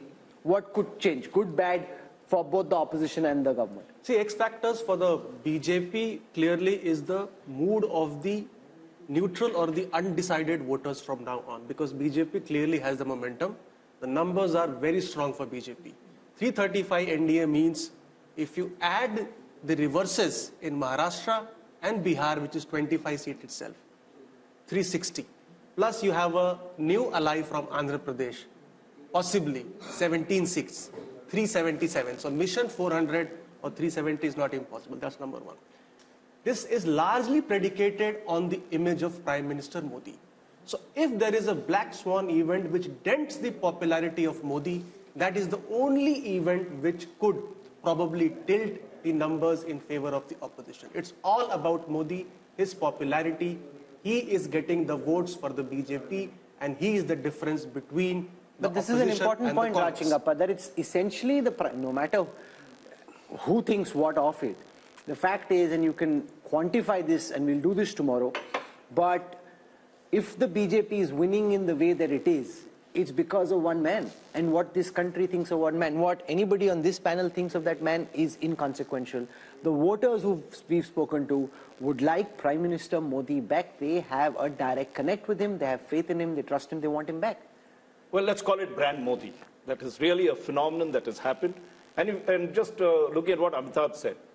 Even in adversity, he comes out the winner. You had Pulwama, which is a black swan sort of event that happened in the thick of election. He converts that into a great opportunity. Take a look at his second term. Each of these things, COVID, he's first castigated. Our polls itself show that it goes down, comes back, with a bang, makes sure that the economy is growing, takes care of the people on one side. Then let's also look at I think there are a couple of qualities we have to look at Mr. Modi. Decisive leadership. Article 370 goes. Early in the tenure that is there. Ram Temple, built at terrific speed. The Parliament House built it. Women's Reservation Bill put there. So you are seeing, if you take a look at some of the characteristics of leadership, vision, he has it. He's not only showing a vision for these next 5 years, he's looking, many people could say, well, that's, really pushing the target too far.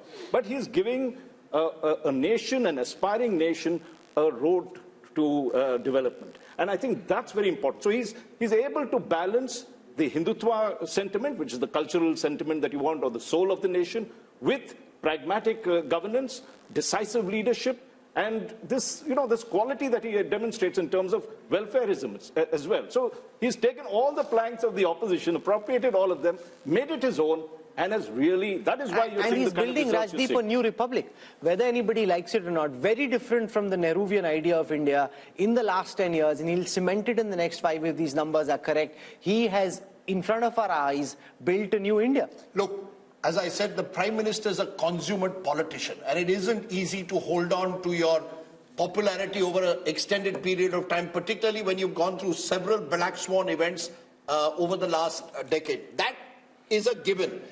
I like to use sort of M factors, and I'm going to give you 7, each of which I think it's not just Mr. Modi's secret sauce. I put Mr. Modi at the top. I put machine. The BJP is a machine. And the machine... No, they built a machine. You mean machine, you think like it's a machine lying on the ground. Anybody can do a machine. They built a machine. Of course they built a machine, but the machine has various aspects to it. The machine knows how to use state power. It will know when to corner the opposition. So did the Congress when they were in opposition. So did the Congress. Sure, of course. But the Congress didn't build the structure that the BJP has built. When you say that, Mr. Modi is building a new republic, I just want to give the elements, I think, that are important as to why is he still winning. There's Prime Minister Modi, consummate politician, knows how to use power. There's the machine of the BJP, the RSS, the Sangh Parivar. There's the message. The message, interestingly, look at Mr. Modi's message in the last month since Ram Mandir. He's not focusing on Mandir, he's focusing on Viksit Bharat, talking about infrastructure projects, talking about Amrit Kal. Cleverly knows how to change the goalposts. This is over, let's move on to the next. So the opposition doesn't know what will come next. Number 3. Number 4 is money. Let's be honest, Indian elections, the oxygen of Indian elections are increasingly money. The BJP dominates that space like no other party has done. The Congress may be in its pomp, but that time, the opposition was much weaker. No, but that time the Congress leaders, many of them pocketed the money themselves. There's different structure they are getting for the machine. A lot of the Congress leaders, and you know this well, pocketed. It's not as if in Maharashtra we don't have khoke ki rajniti. Let's not say that we institutional corruption in the manner in which there was under the UPA. That's not the case. The jury is out on that, but I'm willing to concede that the Prime Minister has made it, ensured that the party comes first at the very top. Not in the case of the Congress, individuals came ahead of the party. Then you have Mandir. I think as the survey is also going to show, Ram Mandir has taken the Prime Minister's own popularity to another level. That's where it comes that, you're crafting a new ideological republic in a way, moving away from the Nehruvian idea to a new idea of a new republic. Who knows, uniform civil code comes next. Then, and I think this is crucial, you have the Mahagathbandhan. You see, you're as good as your opposition is. If you're playing a terrible opposition, which is so badly divided, which has really made no effort to actually build on the weaknesses of the government. It's not as if the government doesn't have weaknesses. Unemployment is a problem. Our survey also shows that. What have you done to build it? You have had 4 meetings of the India Alliance, all in 5-star hotels, or 3 of them in 5-star hotels, 1 in Patna where Nitish Kumar, your convener, has gone. You made no effort to capitalize when COVID management was going wrong, to build a kind of consensus. We need change. You've not offered me a leadership or a narrative to combat Modi. I think that's an important element. You're as good as your opposition is. Finally, and I know, Rahul, this is contentious, the media.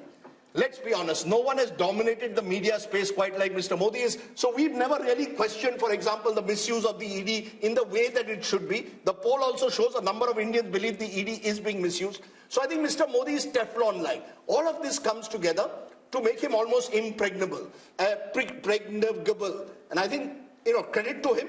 It's not easy in today's world to be as popular in 2024 as you were in 2014. More popular, you can say, but it's a combination of various factors. Your popularity is also dependent on how unpopular the other side is. No, but that's not Modi's fault. It's not. If his opponents don't know how to bat and bowl, how can you blame Modi for that? Rahul, who's blaming Modi? I'm giving the reasonings. The reasoning is the opposition in the last 10 years has had opportunities. Demonetization was an opportunity. COVID was an opportunity. You had the chance to question the government in a serious manner. As this poll is showing, the regional parties are holding on to their own. But the Congress has been unable to rediscover itself. So the question will also have to be asked on Rahul Gandhi's leadership at some stage. Surely, Yes. This poll, how long is the Congress going to sort of protect him? I think the biggest problem that the opposition is facing is a face. Who Modi versus who? Is it Mallikarjun Kharge? Is it Rahul Gandhi? Is it Mamata Banerjee? Is it Arvind Kejriwal? So people have no idea. Is it M.K. Stalin? Is it some other, chief minister? So, nobody knows. So therefore, Mr. Modi is having it, very easy. And the survey is indicating at that. If there was a face, if there was a, sort of caste affiliation, if there was issues, talking points attached to it, perhaps the outcome may not have been very different, but there would have been something like 2019-like situation. Is he invincible? I mean, at this point of time, can we say that Mr. Modi is invincible? Could the opposition have done anything better to change the mood of the nation? Maybe a better word is unstoppable. Yes. What could it have done? There is always a possibility, but I think of politics structurally. And the nature of politics is such that opposition does not have many chances. To use a cricket analogy, if, say, Tendulkar or Virat Kohli is in full form, no matter you bowl a Yorker or you bowl a sort of like, a googly and spin, they will hit you. But Tendulkar has got gold, Modi has never got gold. This is why leaders are important. But think of 50s and 60s politics. Was there no leaders in opposition? There was Lohia and other things. Could they challenge Nehru and Congress party? No, because in political time, now you counted 7 things. Everything is in favor of BJP, right? So at the moment, I don't think there is any X factor. The only X factor could be that we have no sense of what's happening on the ground. People have made up different mind and they are telling something else. So at the moment, everything is aligned in favor of Here's what I wish to say. Let's just zoom out for a moment and think of the larger picture in a more historical perspective. I was at the Pran Pratishtha of the Ram Mandir at Ayodhya, where while Prime Minister Modi was being introduced, he was linked to Chhatrapati Shivaji Maharaj, is the ideal Hindu king, who at that time, really demonstrated all the virtues that good Indian kings should have. So he's kind of being projected in a historical arc in that same kind of weight category. Rahul Verma, is there any contemporary political figure who comes to your mind who 10 years on, not just in India because there's no comparison here, but even internationally, 10 years after being in power, manages to increase his party's vote share by 3%. Go back in time. Who comes to your mind? Can I make someone who can? Yeah, who? We often tend to, since Nehru is still in the news. Remember, Nehru in the early 60s was a weakened prime minister. The war with China, despite that, won. Please understand. No, but his vote share kept coming down. But his the vote Congress- share in the years that he was in power, the Congress kept losing ground, But the there was BJP no is gaining opposition. ground. And there was no opposition. No opposition. But Just where like is the opposition today? That's what I'm saying. Where is the opposition today? There was no opposition. Where is the opposition? I would only like, since you asked, I think only Nehru can be compared. Rahul in terms Verma, of okay, his so you've got popularity. Nehru, Modi I've got punching Nehru in and the... Modi. From a Yes. party who got us independence, that kind of goodwill to Congress party after 47, with all the heavyweights of our freedom struggle on the Congress side, let's be very, very honest. The 52-53 mandate was not Mr. Nehru's mandate. 62 I'm talking about. 62, yes. But the vote share dipped. Vote share dipped a lot. No, and but there by was then no his He actions... goes up in 57. Yeah, no, but in yeah. 62 and after that, he's being punished for his actions. The people in India at this moment are rewarding Modi and the BJP for what they are seeing, far from punishing. Let's spend some time on this. Historically, who comes to your mind? Yashwant Deshmukh? No, nobody. I mean, nearest that from the... and one point which I wanted to make, where I can probably answer your question, is the hunger to win and willingness to work 24/7 to let that happen. And that thing, only person which comes to my mind is Mrs. Indira Gandhi. Yes. Besides that, no other prime minister in India had a hunger to win. I'm not restricting this conversation, Raj Chingappa, to India. Raj Chingappa, in a historical context, who comes to your mind? Somebody democratically elected. Only an authoritarian leader who knows how to fix, who knows how to fix the mandate across How the is he world. fixing the mandate? No, I'm not talking about Modi. I'm talking the only when you say give me an example parallelly.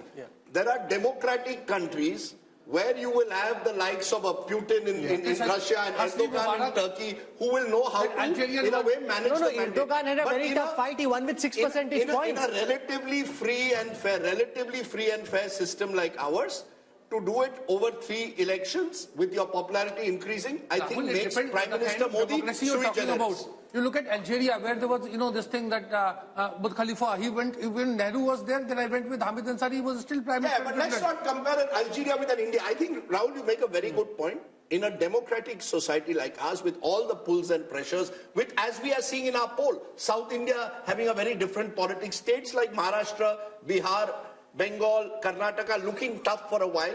I think Mr. Modi has done the remarkable job of holding his popularity. I will only say this, and I think this is an important point that we need to make. While we talk of the invincibility of the Prime Minister, and I think CSDS's post-poll in 2019 showed 1 out of every 3 voters voted for the BJP because of Prime Minister Modi.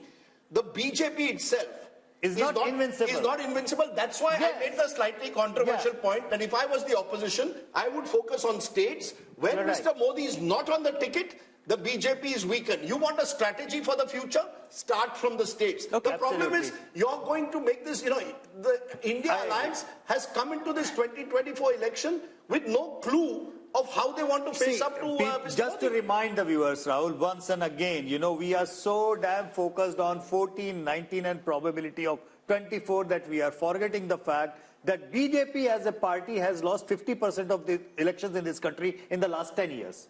50%. Yeah. So invincibility of Mr. Modi as an individual, which the BJP is benefiting from, is not exactly the invincibility of the BJP. Number one. Number two, yes, I concede and I understand, being a conservative pollster, this is probably the starting block of BJP and the NDA.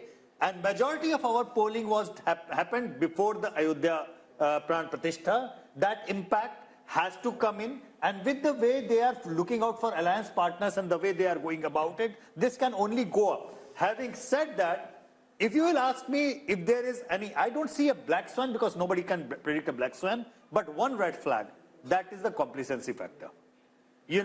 Complacency factor was the factor which caused them.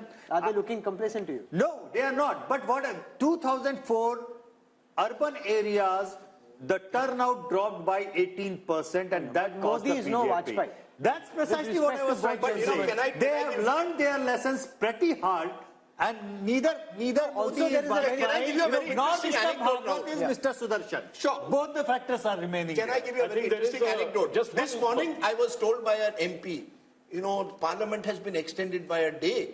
The BJP is going to put out a white paper on what the Congress did over 10 years. क्या जरूरत है अगर 300 seat मिल रहे हैं? What to put white paper? लगता है desperate है. Desperate nahi hai. They want to take that 320, 330 that the mood of the nation is good because he wanted to know the numbers. 320, 330 to 370, 375. Ek din bhi nahi chodna hai parliament ka. If we can get an extra Saturday in, where all the TV channels for 7-8 hours will talk about this white paper, keep the mahal going. So there is no complacency. On the other hand, it's like a team which has scored 350 runs is sure to win.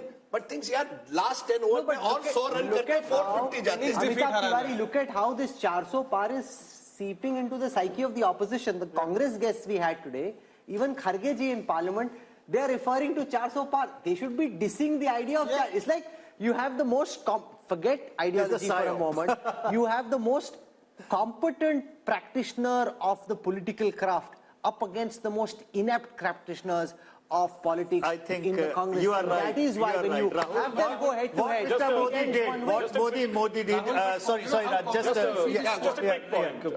I think one, when you look at what he's done in terms of 370 and 400 for the NDA, he's addressing what the concerns Yashwant was talking about.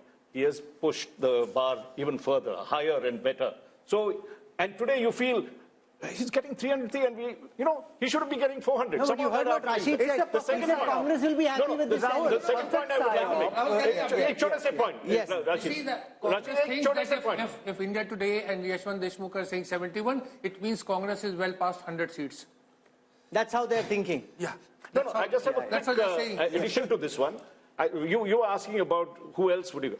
I think Mr. Modi is in a league of his own. And internationally. Internationally, yes. And see, we are the world's largest democracy.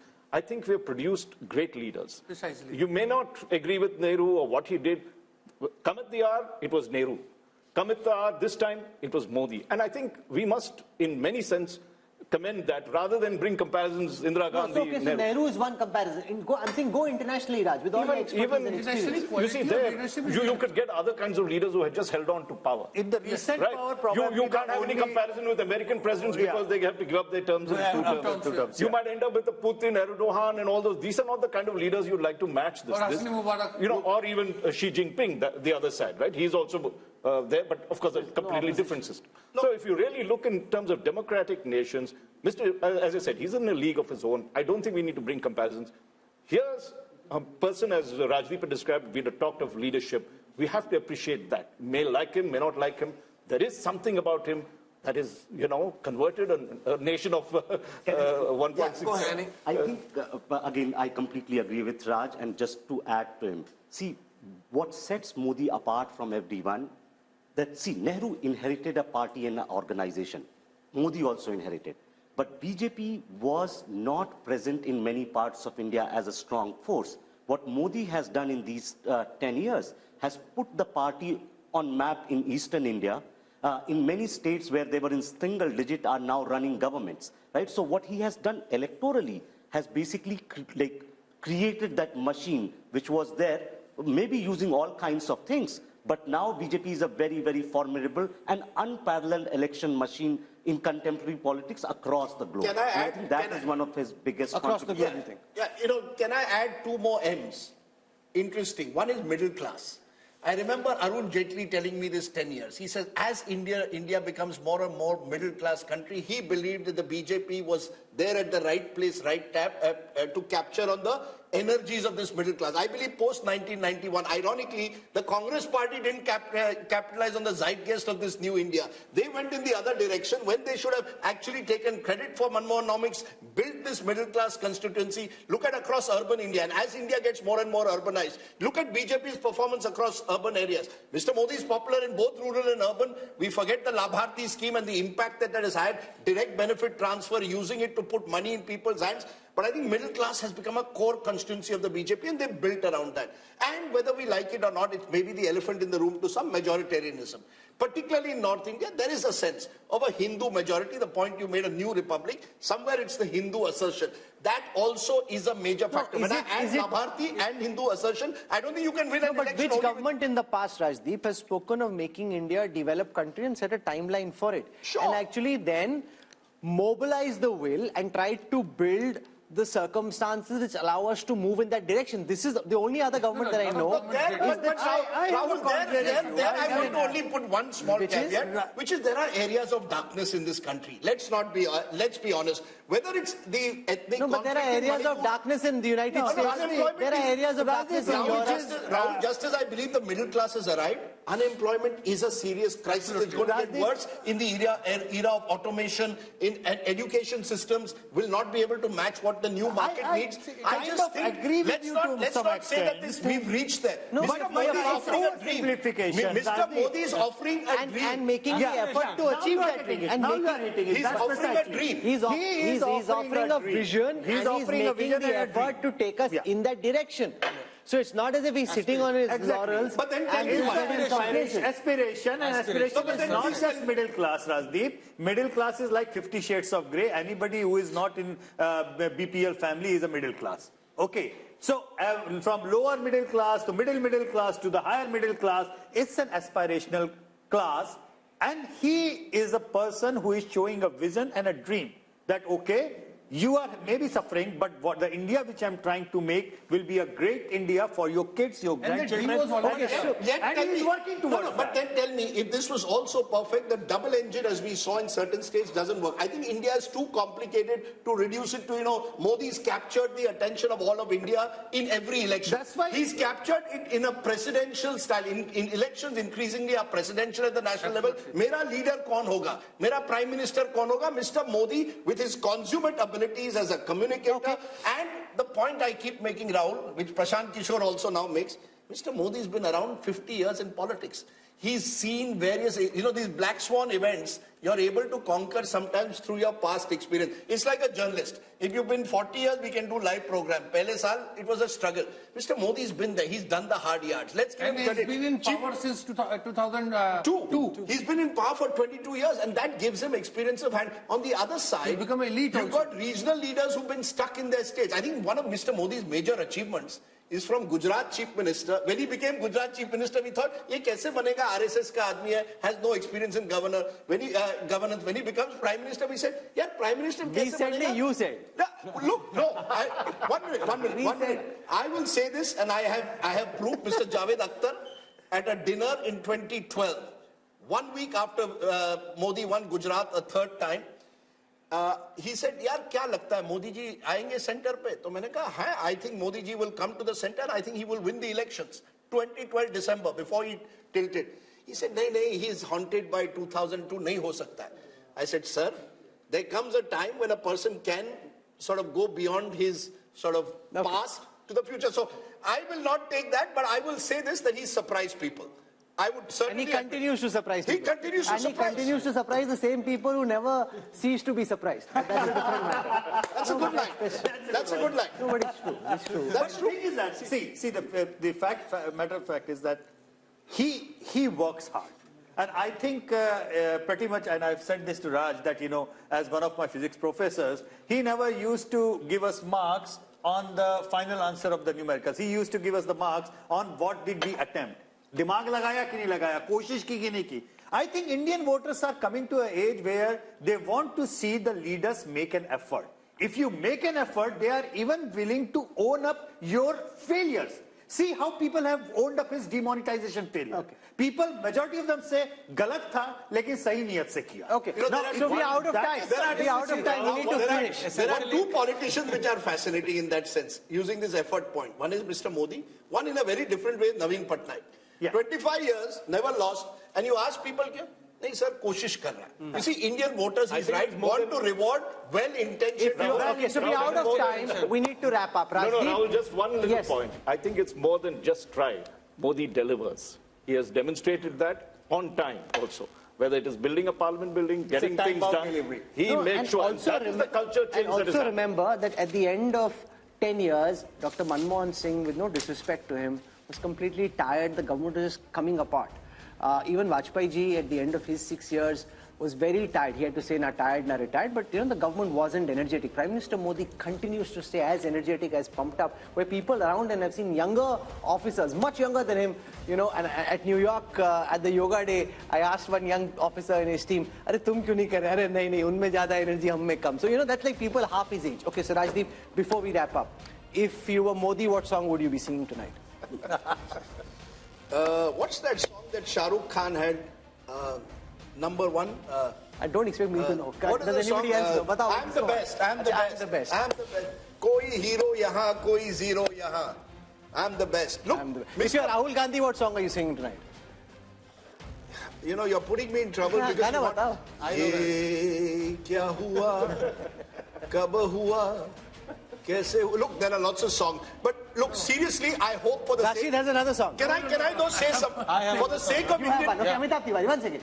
अपना time आएगा अरे भाई advisers बता रहे हैं उसको यही अपना टाइम आएगा Rahul, he's sounding like Devendra Yadav. Look, let's not rule out He's sounding like Devendra Yadav.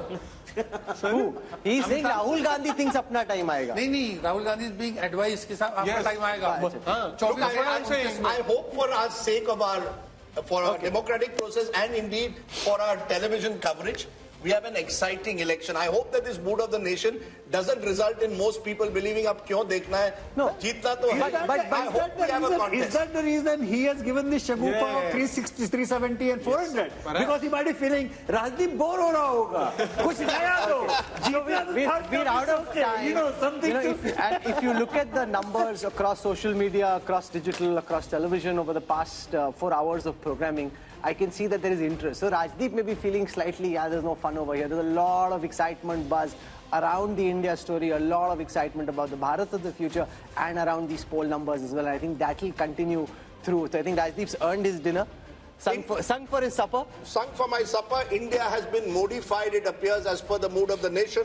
We'll wait and see what the voter really wants. This was simply a teaser to what might be lying ahead. So day 2 tomorrow. A lot of detail on impact of Ayodhya, the impact of Nitish Kumar switching in Bihar, the performance report card of the Prime Minister, his government, the opposition, all that and more coming up in part 2 of the India Today Mood of the Nation all through the day tomorrow. So we'll see you again.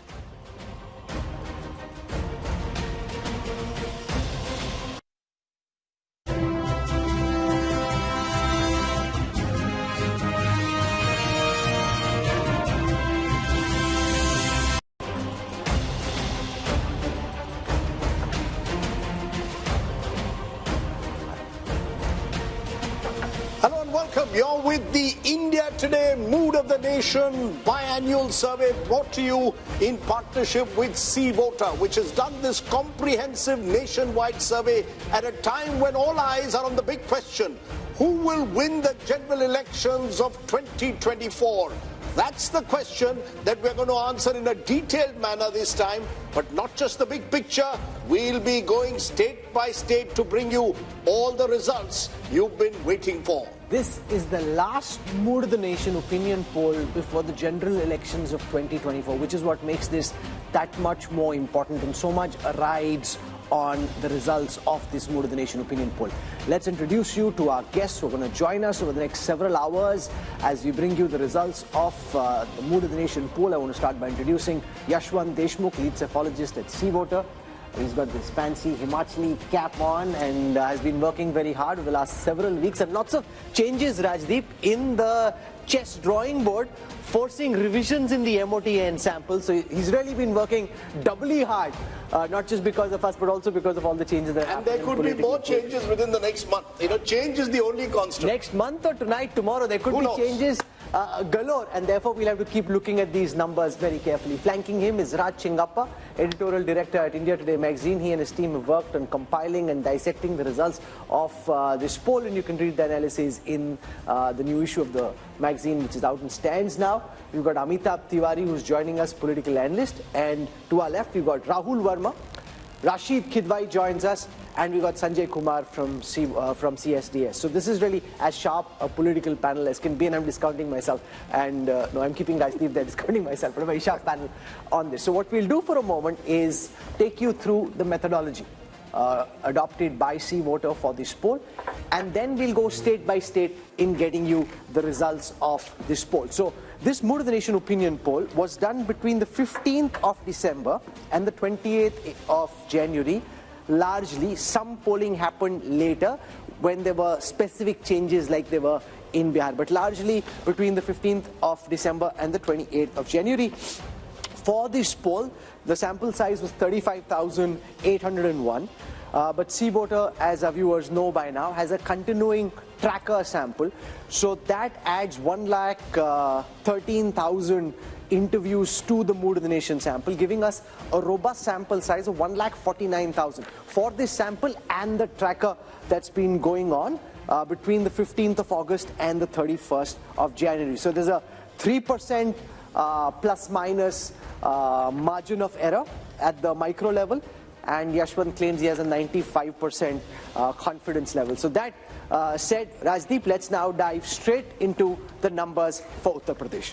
Okay, let's go state by state, and we are starting with the state of Uttar Pradesh, because remember, generally it's believed all roads to Delhi lead through Lucknow. That certainly to some extent has been the case in 2014 and 19, given the domination that the BJP has had in the Hindi heartland. But let's take a look at what the Mood of the Nation poll is saying. First, let's take a look at vote share, because vote share will give you a sense of where the parties stand. And what we are predicting at the moment is a 52% vote share for the NDA, which means that the NDA is actually up from last time. They're even higher than they were in 2019 when they did remarkably well in that election. The India Alliance, and presumably this India Alliance includes the Congress, the SP and the RLD as of now. The RLD could well switch sides.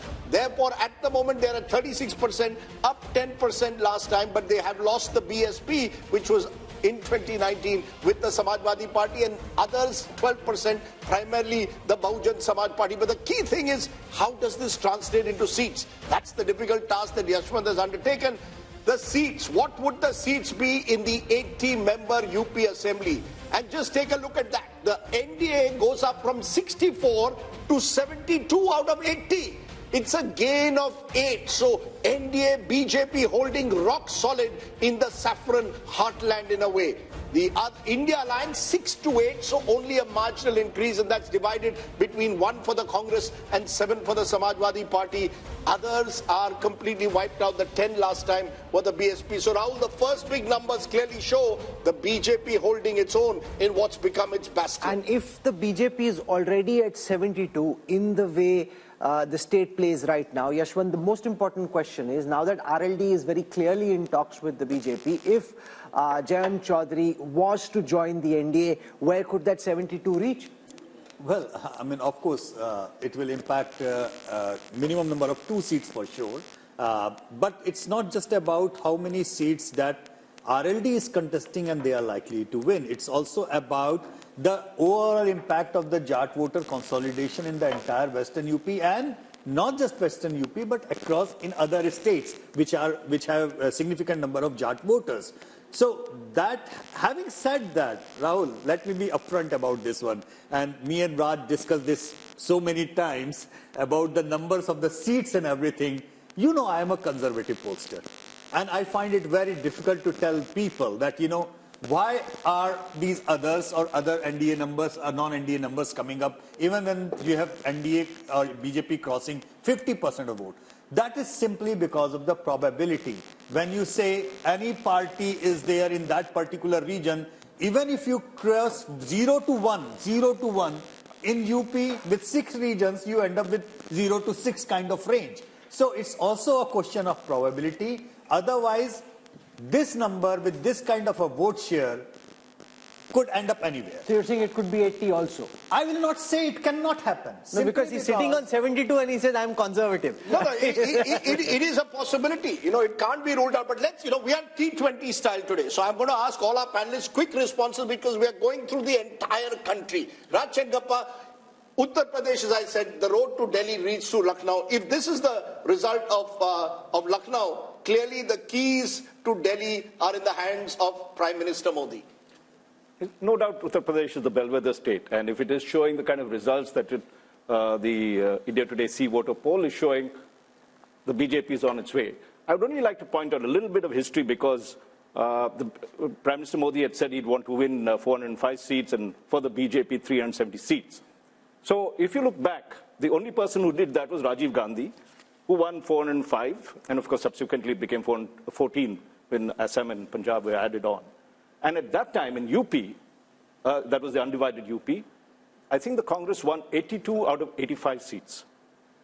It was a sweep.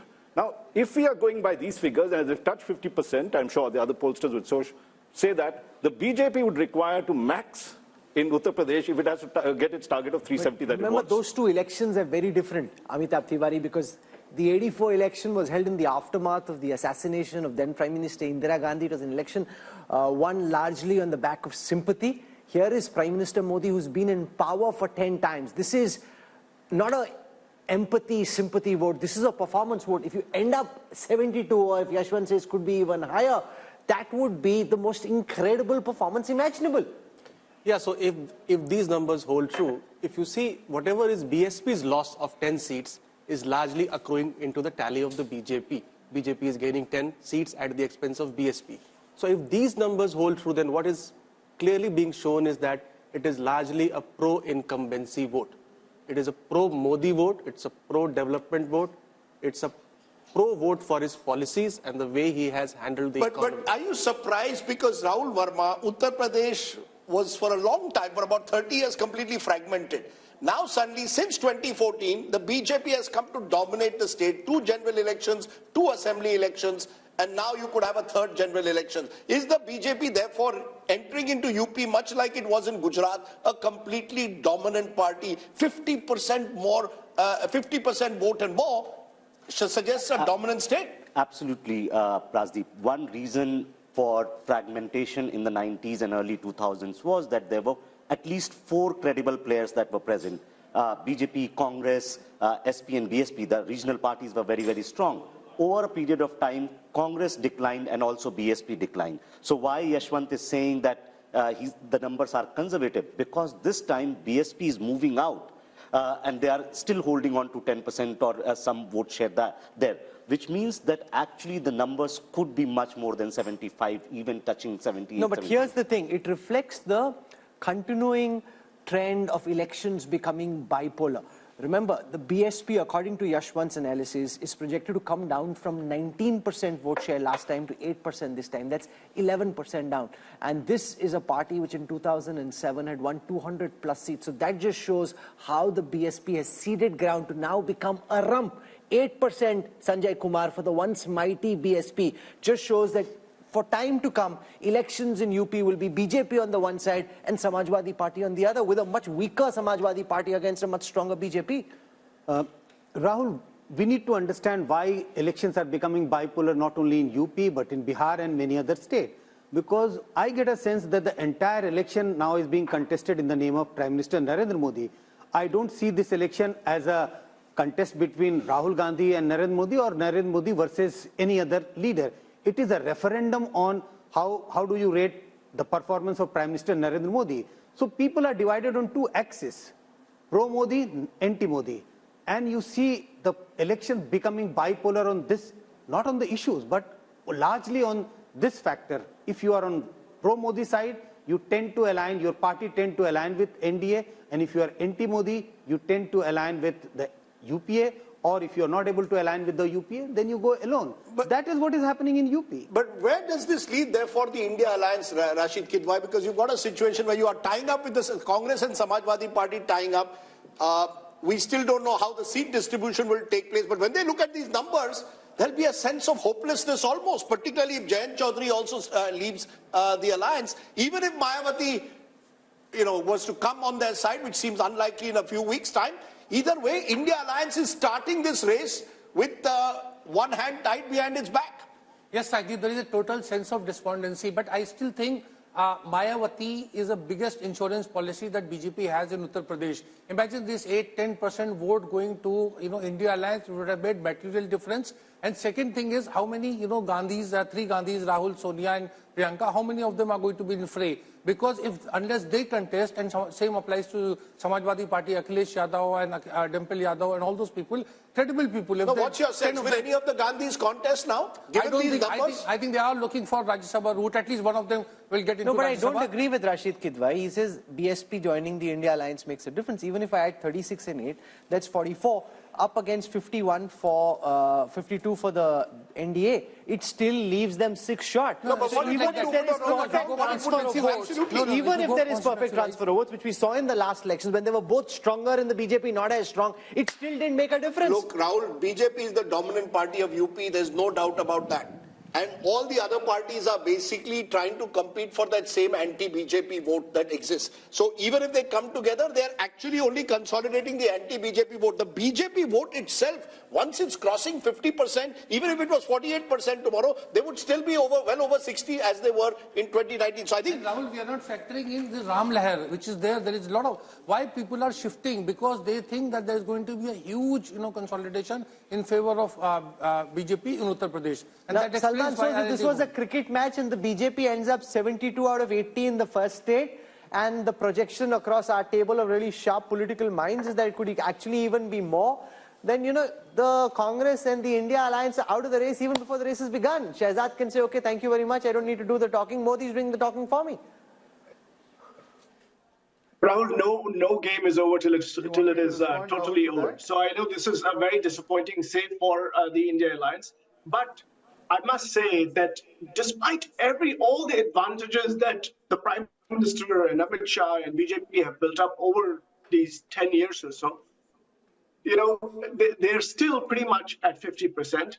The opposition has not been able to come together as we need to defeat this power so far. But the election is not over. The election is going to be contested in UP and all over the place. And by the way, I know you people said something about the performance. This is a performance election. If this is a performance election, I want to ask you. I want to ask the people of UP, for example, that until 2014, UP's economy was larger than Tamil Nadu's economy. Now, 10 years later, and most of that is under, all of it is under Prime Minister Modi, and most of it is under Chief Minister Yogi Adityanath. Why is the UP economy now smaller than the Tamil Nadu economy? What has changed? Now, at the national level, we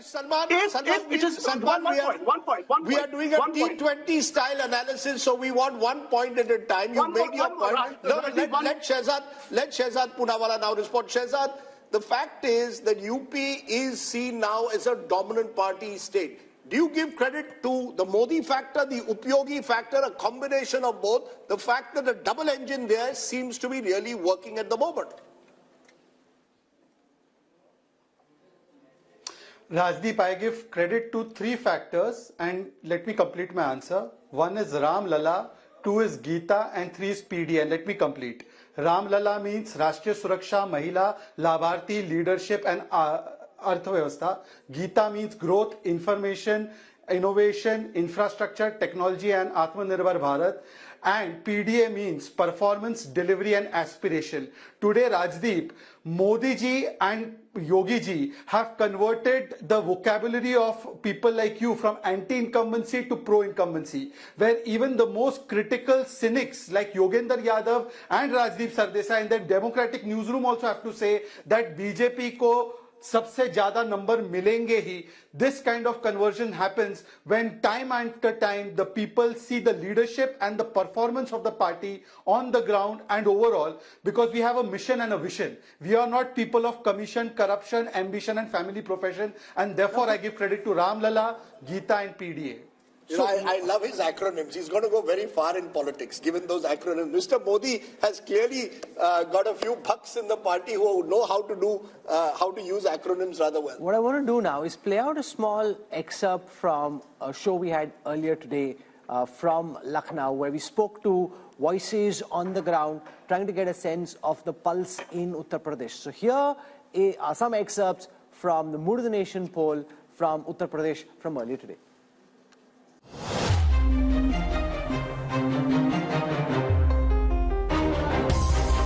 जो from the city of Lucknow, and once again, if political cliches could hold true, nothing. विपक्ष की जल गई है एकता की रस्सी, इसलिए Bhajpa UP में जीतेगी 80 में 80। मुझे लगता है यहाँ पर बैठ के लच्छेदार बातें करना और थोड़ी बहुत शेरो शायरी कर लेना एक चीज है। आप धरातल पर आके असलियत देख लीजिए। हम पूरे विश्वास के साथ कह रहे हैं कि कांग्रेस पार्टी का उत्तर प्रदेश में खाता नहीं खुलने देंगे। युवा चाहता है रोजगार, और रोजगार के नाम पर आप कहते हैं पकौड़े तल लो। केवल भारतीय जनता पार्टी है जो बढ़ती हुई दिखाई दे रही है, बाकी सारे राजनीतिक दल आपको गिरते हुए दिखाई दे रहे हैं। आप सबके अकाउंट में 15 लाख आ गए, 2 करोड़ बेरोजगार मिल गया, नहीं मिला। और जब अलायंस करना था ना, तब राहुल जी के प्रोजेक्शन के लिए उनकी एक यात्रा प्लान कर दी गई, और जहाँ जहाँ चरण पड़े राहुल के ताता बंटाधार हुआ। जैसे जैसे यात्रा प्रारंभ हुई, एक एक करके अलायंस लगातार छूटते जा रहे हैं। Shouldn't the India Alliance actually look at bringing in Mayawati, because the 8% vote share could also, she might not win a single seat. As far as Behan Mayawati is concerned, I think it's really up to her what she would want to do. 370 हम कह रहे हैं क्योंकि 370 हमने हटाई है। I want to come now to the state of Punjab, and just keep in mind that the numbers that you're about to see assume that the Aam Aadmi Party and the Congress will find a way of fighting together. But this is a state where AAP and Congress are 1 and 2, and whenever two parties are 1 and 2, they typically find it very difficult to be able to distribute seats amongst themselves. Between 2 and 3, it's much easier than it is between parties that are 1 and 2. But since that's the way it is seeming on the surface, that's the calculation that we're about to show you. So here are the numbers for Punjab. I'm going to start by taking a look at the vote share numbers first. The BJP had 10% vote share in the previous Lok Sabha elections. That's now projected to go up to 17. That's 7% up. The Aam Aadmi Party had 7% vote share in the last Lok Sabha elections. That's now projected to go up to 27. That's 20% up from the last time. The Congress had 40% vote share in the last elections. That's now projected to come down to 38. That's 2% down from the last time. The Akalis had 28% vote share. That's now projected to come down to 14, a loss of 14% for the once formidable Akalis. Let's take a look at how this converts into seats. So on your screen right now, for the 13 seats of Punjab, here are the C-Voter India Today Mood of the Nation projections. C-Voters projecting that the BJP is likely to stay at 2 seats. They're likely to stay at 2. What's gone out from the NDA kitty there are the Akali seats. The AAP is expected to be at 5 seats. That's up 4 from the last time if we see the party-wise breakup of these seats. The Akalis were at 2. That's likely to come down to 1. So the BJP holds on to its 2 seats. The AAP goes up from 1 to 5. Remember, in the first election they fought in 2014, they had 4 seats. So they go up to 5 this time. The Congress at 5. They were 8 last time, so they're down 3. And the Akalis are at 1, down 2. Now what could change potentially, Yashwant, is if at the last moment the Akalis and the BJP are able to tie, because behind the scenes there's a lot happening.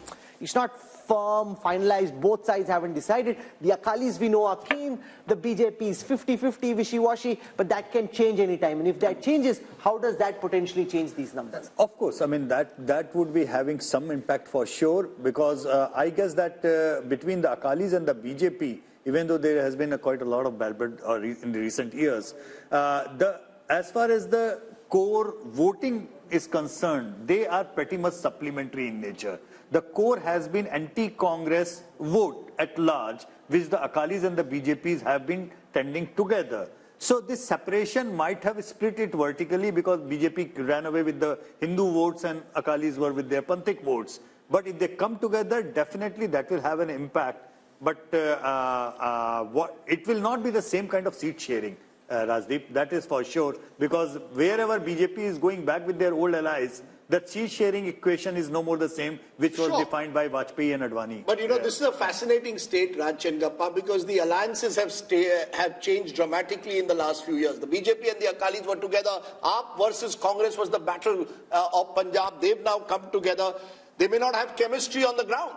Do you really believe that this AAP-Congress alliance will work in the end and actually see the arithmetic benefits that this poll is suggesting? Or do you believe in the end it'll be very difficult for AAP and Congress to actually fight Punjab together, which may be another twist to these numbers? It's my favorite state since I was there as editor-in-chief of the Tribune. But I think here, let's take Sanjay's argument of brand Modi and a referendum of that. How much of that is going to play out in Punjab? It never happened when Rajiv Gandhi, it was a very troubled state, of course, at that particular time. So the Congress never benefited at that time because of the wave that happened.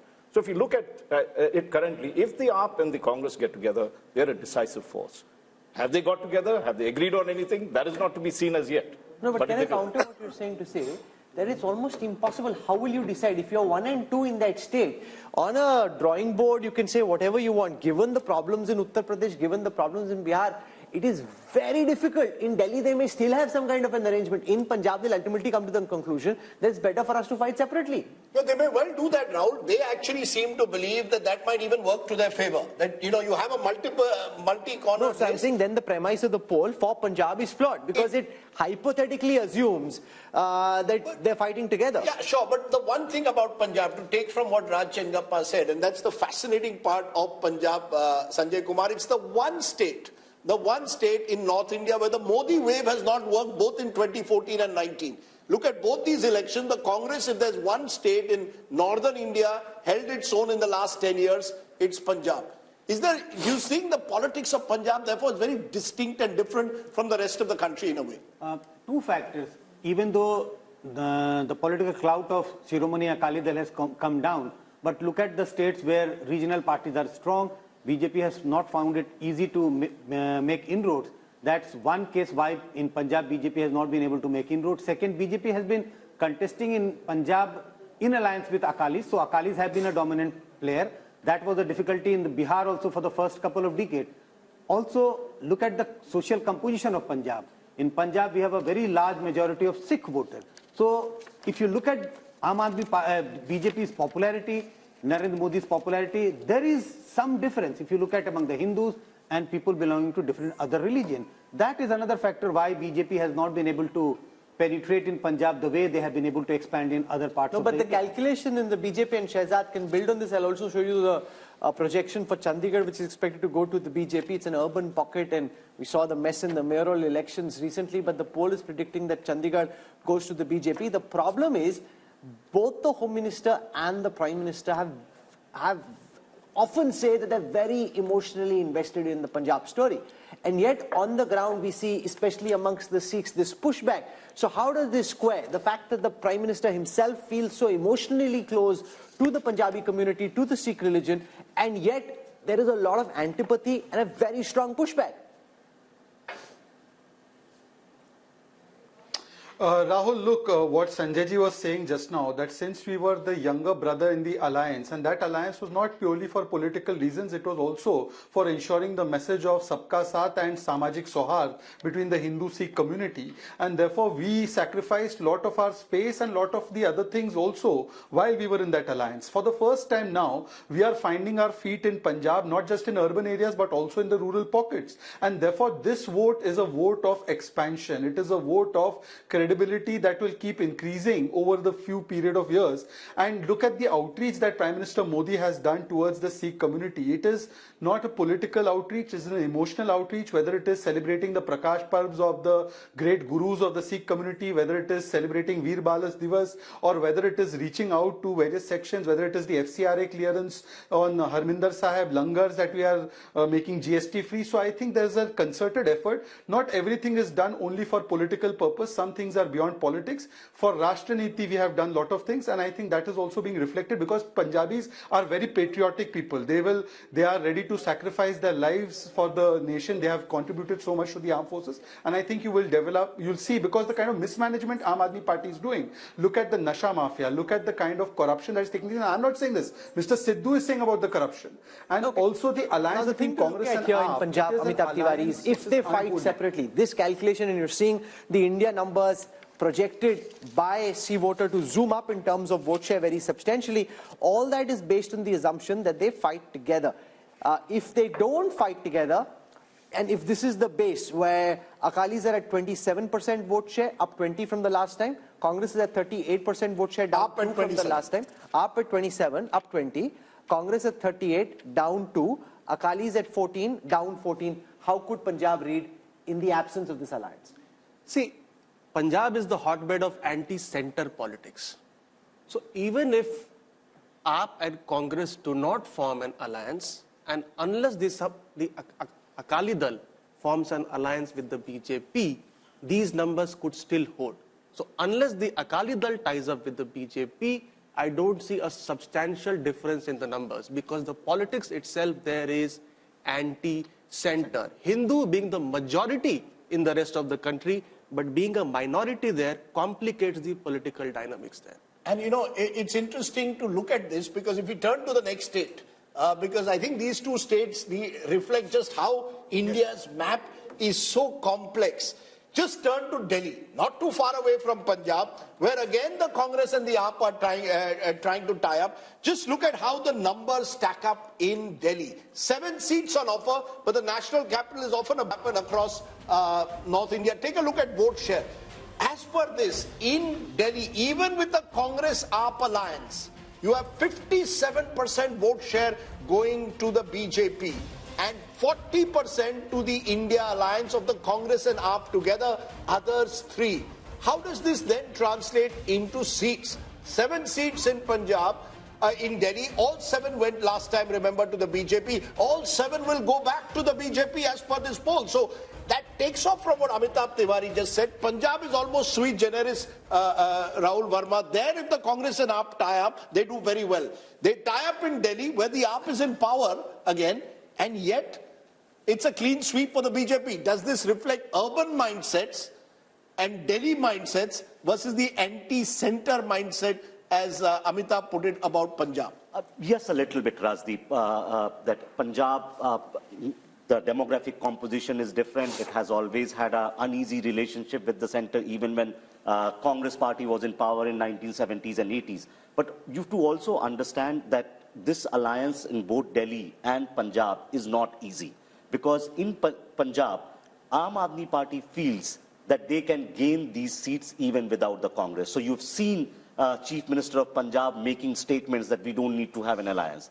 And in Delhi, even if they come together, they will not be able to make any dent. No, but why not? Why, you know, the reason is that Congress explain why the Aam Aadmi Party in 2 consecutive elections has swept Delhi, but the BJP has swept Delhi in Lok Sabha.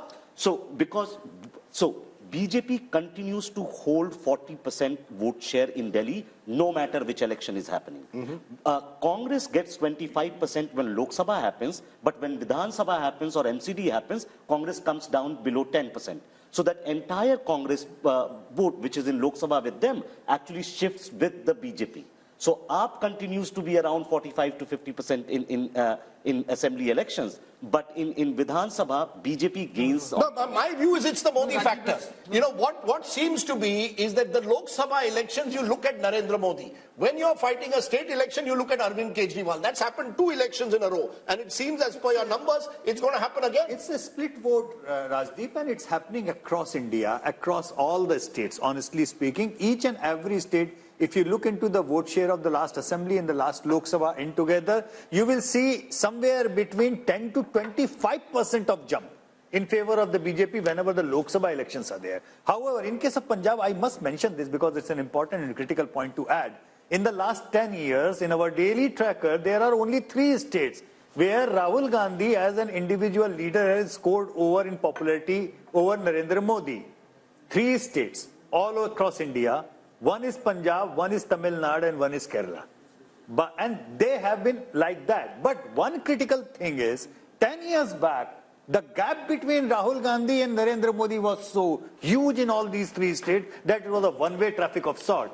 But over the 10 years, this gap is reducing and reducing and reducing, and it used to be in double digits. Right now, it is in single digits. But you know, the split vote, I think, Rahul, is going to become more and more important. Voters seeing Lok Sabha very different to Vidhan Sabha. And Salman shows that's your big problem in a way. In Delhi itself, in the heart of the national capital, even if you tie up with AAP, it's the BJP that sweeps the election. That suggests to me that that voter is giving a huge bump to the BJP the moment it's a Lok Sabha election and Mr. Modi is on the ticket. No, I look at it a little differently. What I'm seeing is, if this data is correct, and I have no way of knowing whether this is or this is not, we'll find out during the elections. But the Congress vote share is coming up in Delhi because people see, many people remember the governance that Congress has delivered to this country. And that is why I think you see the vote share coming up at when it comes to national level politics. Why that doesn't happen at when your state level elections? I don't know what you're saying, Salman Bhai. From 23, it's gone up to 25. That's up 2 up. From 18 is down to 15. That's down 3.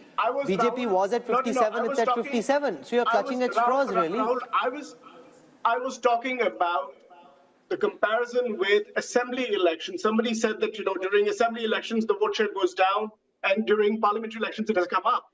So clearly, people do remember that the UP at times are very good, and why should they not?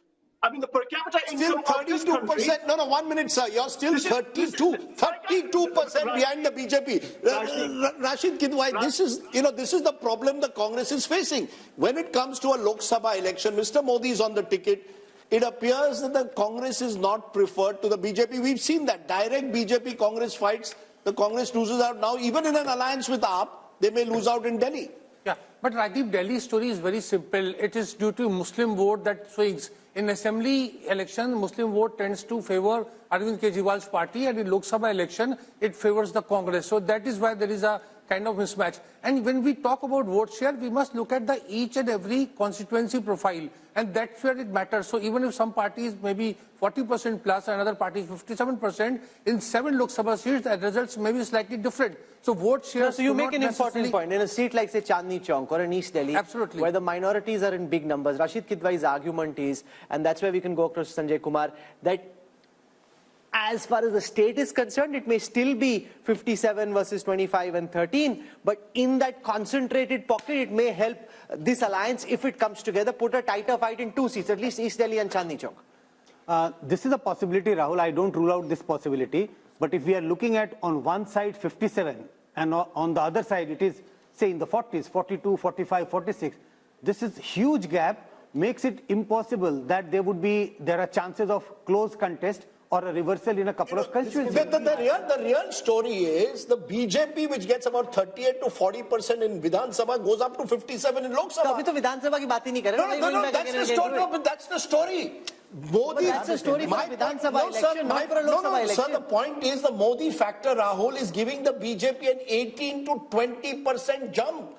That's the story. From 37-38%, where it loses to the Aam Aadmi Party, which gets over 50%. So the Aam Aadmi Party is clearly seen as a Delhi regional party, and the BJP in a Lok Sabha election takes it. Whatever the minority vote may get consolidated, but the majority vote in Delhi is going firmly towards the BJP for the Lok Sabha. 6 months later, have a Vidhan Sabha election, and the situation at least twice before has been very different. This time around, we don't know. So I think that's Rahul, the significance. I wanted to make a quick point. Yes.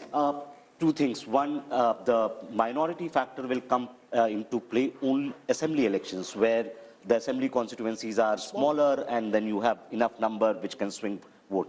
Even in Chandni Chowk, you don't have 50% Muslim population, which can suddenly turn the seat. And besides, after delimitation in 2008, the entire composition of these seats have changed. Actually, in Delhi, there is not even a single Lok Sabha seat now which can say that, okay, minority votes are the decisive vote here. Yeah. Earlier, the Chandni Chowk, before till 2009 elections probably, that was the probability, but after 2008, delimitation. No, but in Delhi, if AAP and Congress are on the same ticket, it does make things more exciting. It does. It does certainly, absolutely. It makes sense. Still be 7, but having said that, it's also the fact, Rajdeep, Sheila Dikshit ji was very clear, very clear that if Congress has to revive, they have to make sure they do not go with Aam Aadmi Party. That's how. Is also clear. She has been very clear. So I really think, Rahul, the story which we must stress is this Modi factor.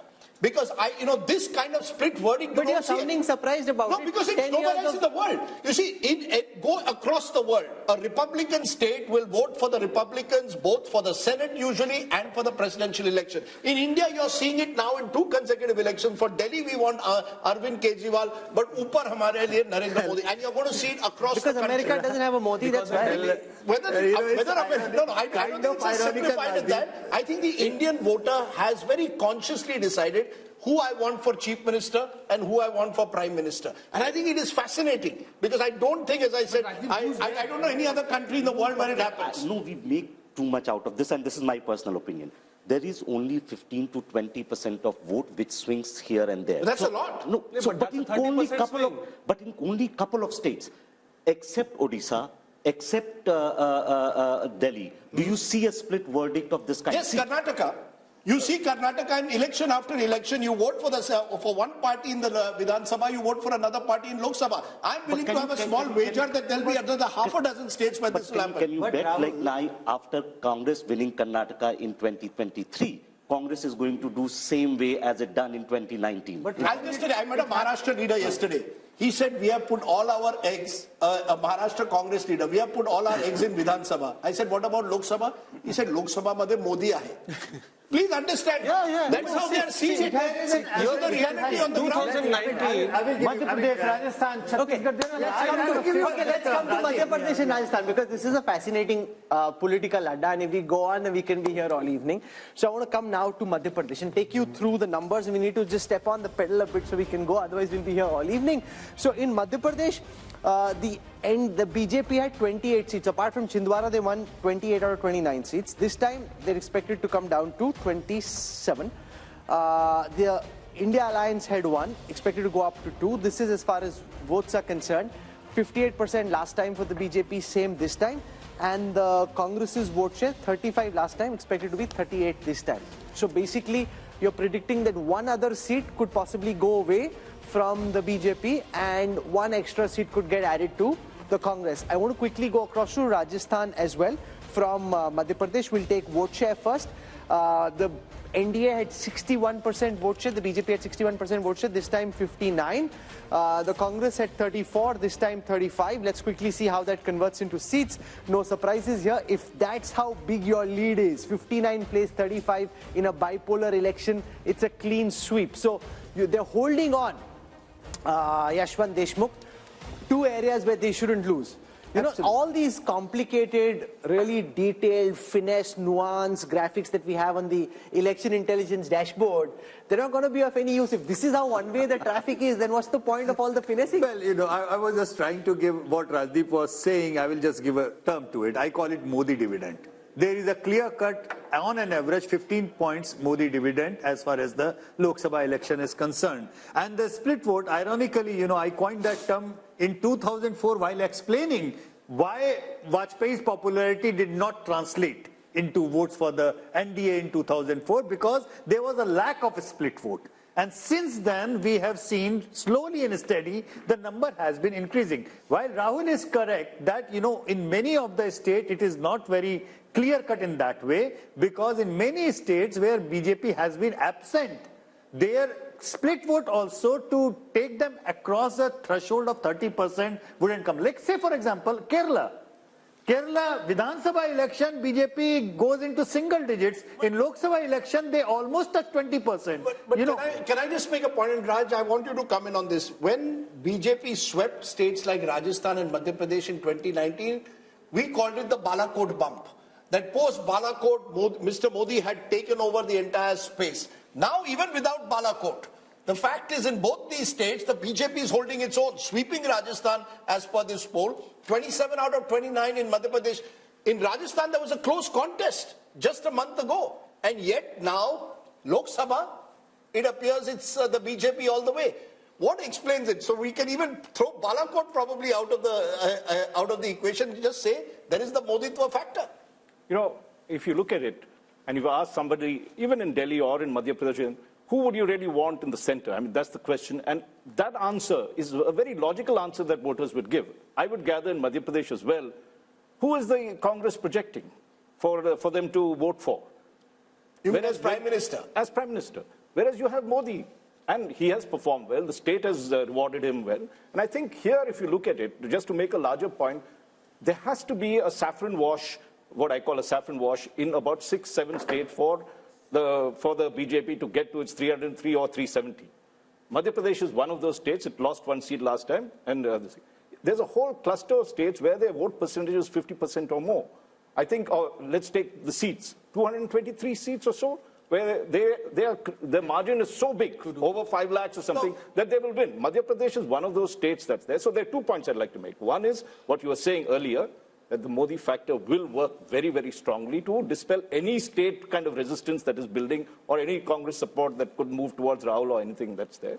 And 2, these are the kind of states where when we have 50%, opposition has no chance. Sure, but Amitabh Tiwari, this comes back to the point which many people have been making, that the real battle for the opposition was to try and take on the BJP, where there's a direct BJP-Congress fight. 186 seats last time where there was a fight, the Congress won just 12. If these numbers are to be replicated, it once again shows where the Congress is the main opposition, i.e. Madhya Pradesh, Rajasthan, the BJP is the front runner, and you're seeing the Prime Minister in all his recent speeches not focusing on regional parties, targeting the Congress, the Kamzor Kadi, as the BJP sees it. Yes, so one of the main reasons why BJP is again sweeping both these states is because it is facing Congress as the opposition, number 1.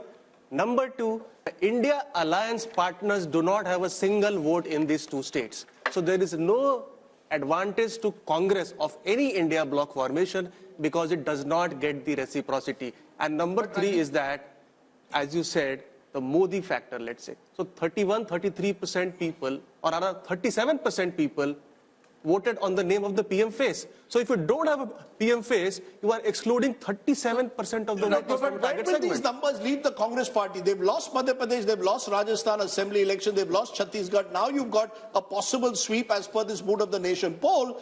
Will it only further demoralize the Congress in the heartland? Rajdeep, actually that's the real trouble with the Congress party, because Congress is strategist, and that includes Mr. Yogendra Yadav, a new addition in team Rahul Gandhi. And I heard, once he told you also in an interview, he seems to think that the Congress will get 7, 8, 9 seats in Rajasthan, 5, 6 seats in Madhya Pradesh and in Chhattisgarh. So there is, he's converting that vote percentage, that 40% plus vote of the Vidhan Sabha into Lok Sabha, and that is where I think there is a tactical error. But Rahul Gandhi is buying that, and India Alliance is buying that. So Salman shows this is the real problem in a way for the Congress party to revive itself. These are the states where you needed to focus upon in the last 6 months. You've lost Assembly, and now you could be wiped out in Lok Sabha. Rajdeep, you are thinking that the only people who are fighting this election are basically Khargeji and Rahul Gandhi. We have people, we have leaders in our states.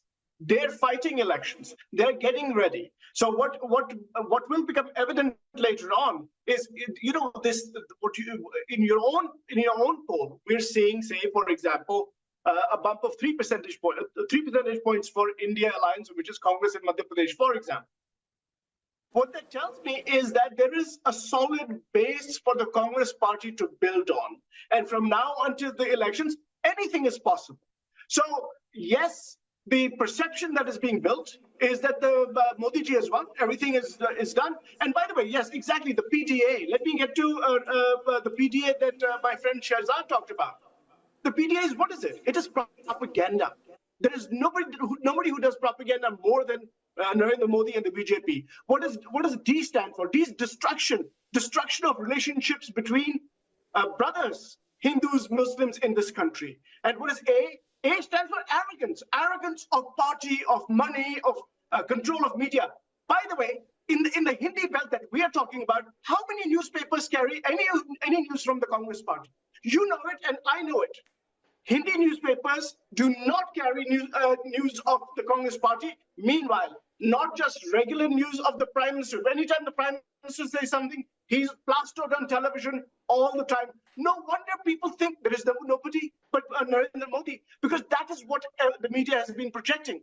And by the way, I will slightly beg to differ. I read the Dainik Bhaskar every morning, and the Dainik Bhaskar is one of the fine papers of the country that does give a lot of news, including news critical of the state governments in those states. So I don't think that's the reason. So I have a few minutes left.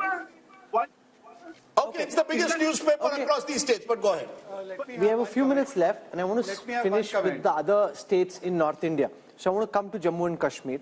In Jammu and Kashmir, the NDA is projected to have about 49% of the vote share. That's up 3 from the last time.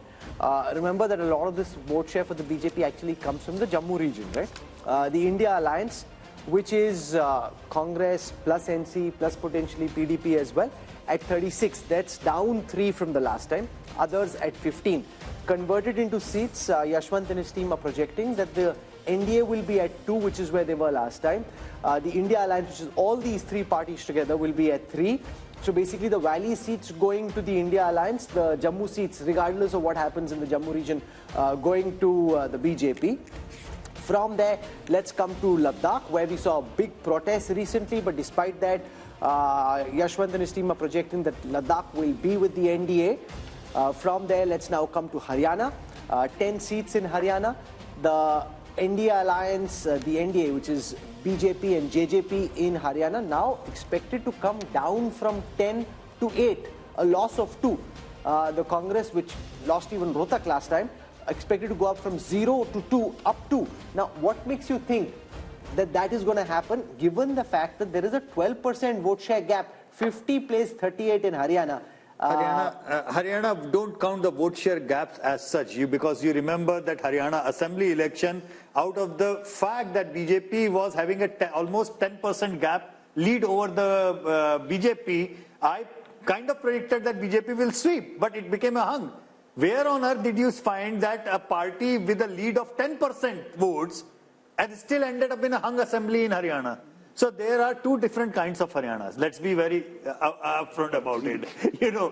There are two different Haryanas. And it's not regional. It's about the demographics of different seats. And the seats where it would be a Jat-dominated seats, they will be problematic for the BJP. The non-Jat seats would be easier for the BJP to win. Let's come to Himachal. Himachal is the one state we haven't dealt with in the north yet. Himachal, 69% vote share for the BJP last time. This time expected to be 60%, down 9.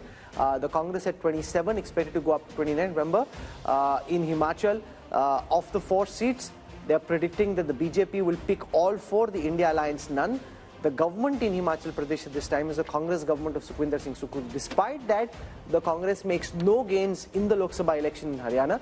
Then the last state is Uttarakhand, where they're predicting just a small dip in the NDA's fortunes when it comes to vote share, from 61 to 59, down 2. India Alliance at 32, up 1. But when it comes to seats, all 5 seats predicted to go to the BJP.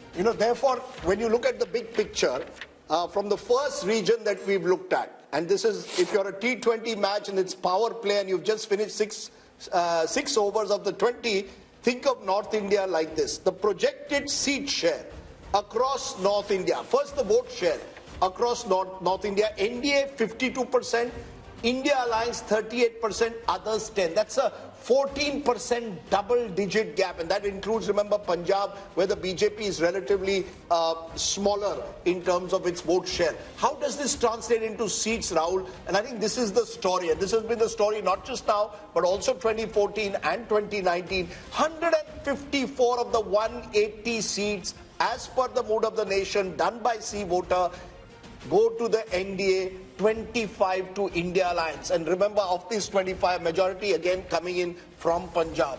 Effectively, Rahul, that means it's almost game, set, if not match, just when you look at the North Indian numbers. I mean, it is almost impossible then for any side to match up when you lose so big in such a large part of the country. And it's been the northwest monsoon that has really won the BJP 2014 and 19. We haven't come to the west yet. So since the northern torrential downpour in favor of the BJP, we'll show you what's happening in the east and what's cooking around the Bay of Bengal in the east, and what's happening in the west along the Arabian Sea. So all that coming up in the second hour of programming. We've dealt with the north, where if this was, Rajdeep said, a T20 match, this is just one-way traffic in this T20 match. You've got one team which is blazing away. 6 overs, 100 runs. 6 overs, 100 runs. 14 runs and over, or 15 runs and over. Which, really makes it almost impossible to come back. And the thought that's coming to my mind, there you see my election intelligence dashboard working. So many great ideas, so many different data sets which we are cutting and dissecting and diving. I'm wondering what's the point. If it's all pointing in the same direction, then there's going to be a lot of effort which won't really yield too much results. But anyway, unlike the opposition, we need to fight on. We need to bring all those data sets together for you.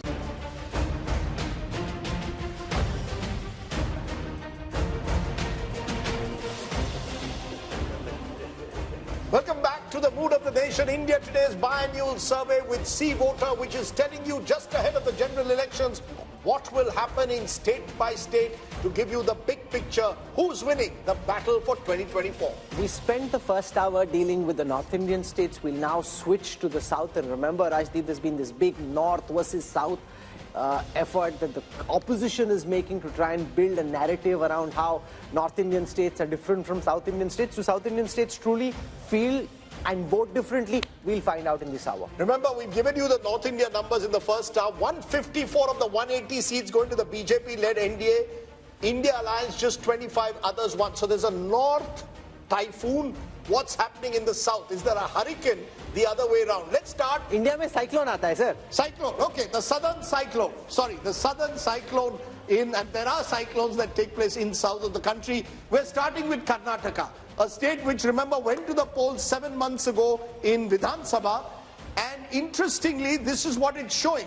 In terms of vote share, the NDA is way ahead of the India Alliance. Remember, there's a Congress government in Karnataka. 53% at the moment to the NDA, 42% to the India Alliance, others 5%. This is identical in vote share compared to 2019. How is this translating into seats? Remember, 28 seats in Karnataka, 25 were won by the BJP last time. And we are saying the BJP is down just 1. 24 from, remember, 27 now includes the JDS, which has joined hands with the BJP there. So the BJP, JDS 24, that's down 3, but they're still holding its own. India Alliance just 4 in a state where the Congress is in power, and India Alliance means effectively Congress here, others 0. So you've got the first southern state giving bad news to the Congress party. And Raj Chengappa, it's your home state, so why don't you kick off? It suggests very different verdict to what we saw 7 months ago when the Congress won pretty decisively. But let's say, Rajdeep, it's not surprising in Karnataka.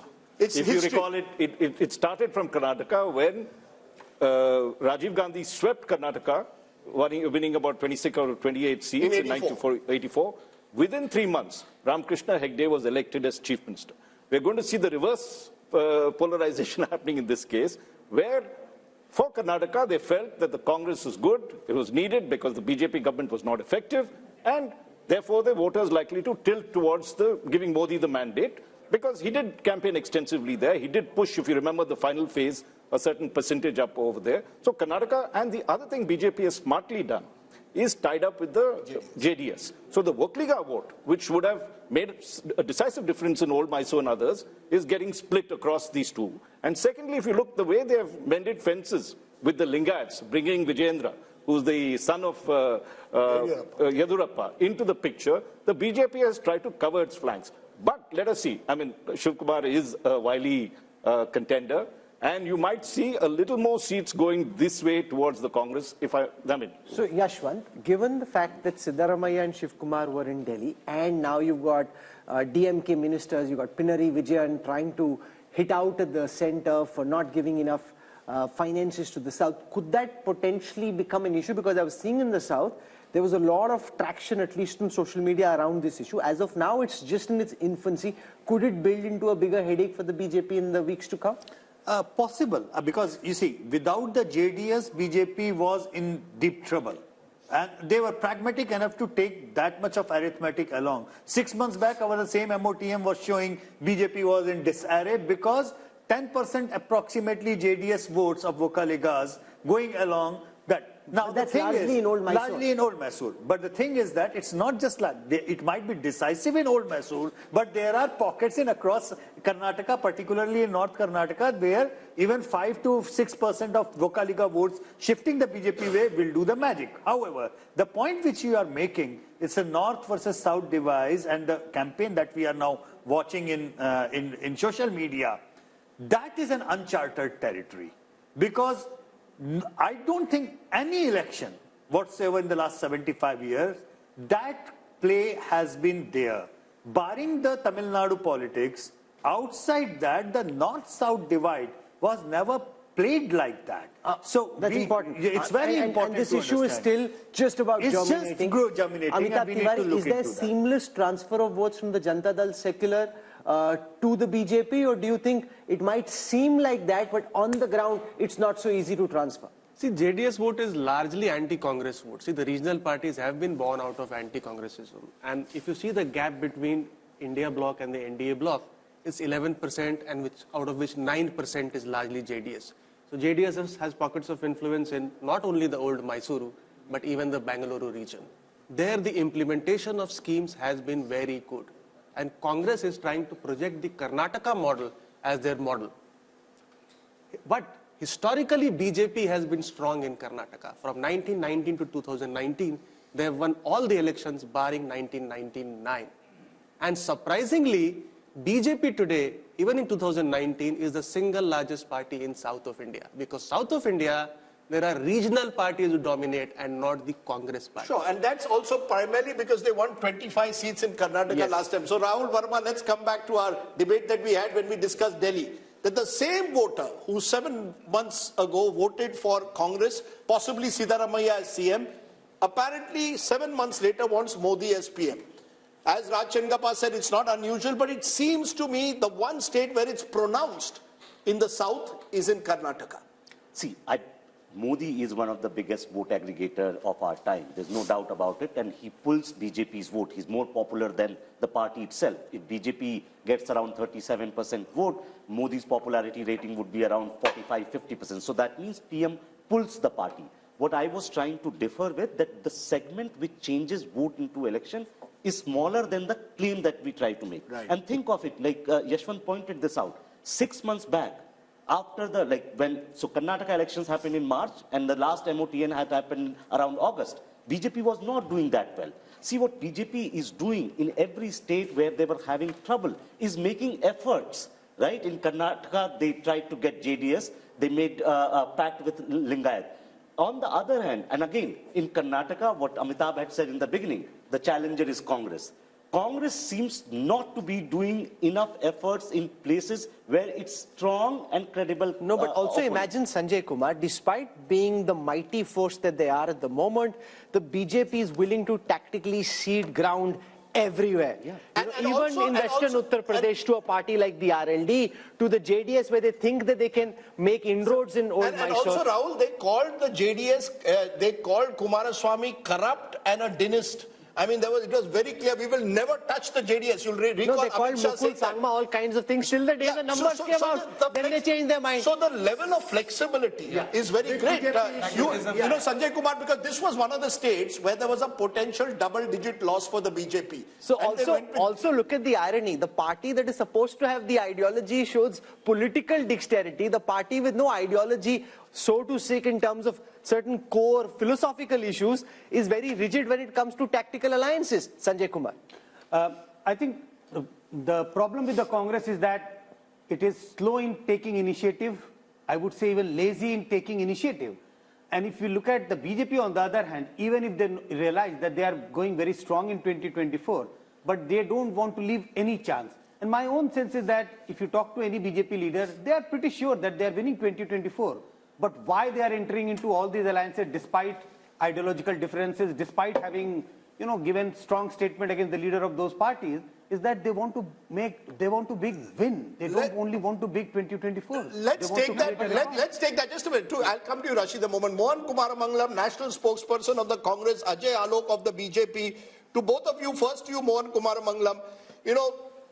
There's so much of talk of the Karnataka model, that the Congress is saying the guarantees that we have given will win us an election. The numbers at the moment are showing, at least in a Lok Sabha, that's not working. I spoke to Mr. Siddaramaiah only yesterday. He seemed very confident. He also is playing this sort of discrimination against Karnataka card.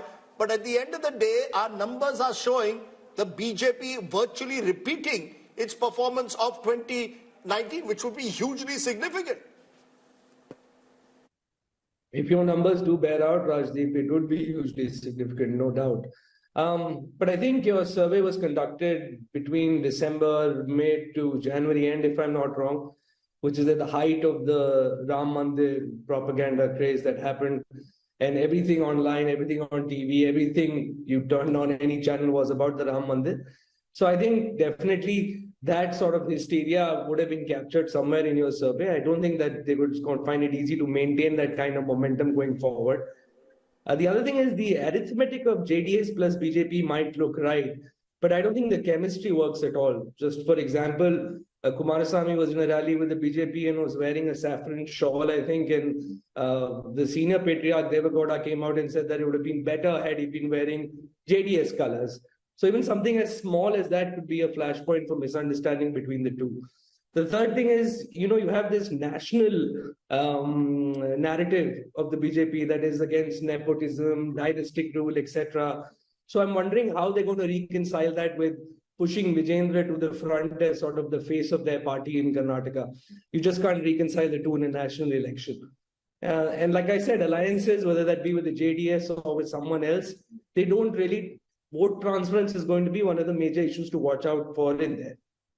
Ajay Alok, on Karnataka, the transferability of votes from the Janata Dal secular to the BJP and vice versa, the Congress would hope that that might not be easy. We saw in the last elections, but also the JDS's vote is typically an anti-Congress vote. It didn't happen when the Congress and the JDS were together.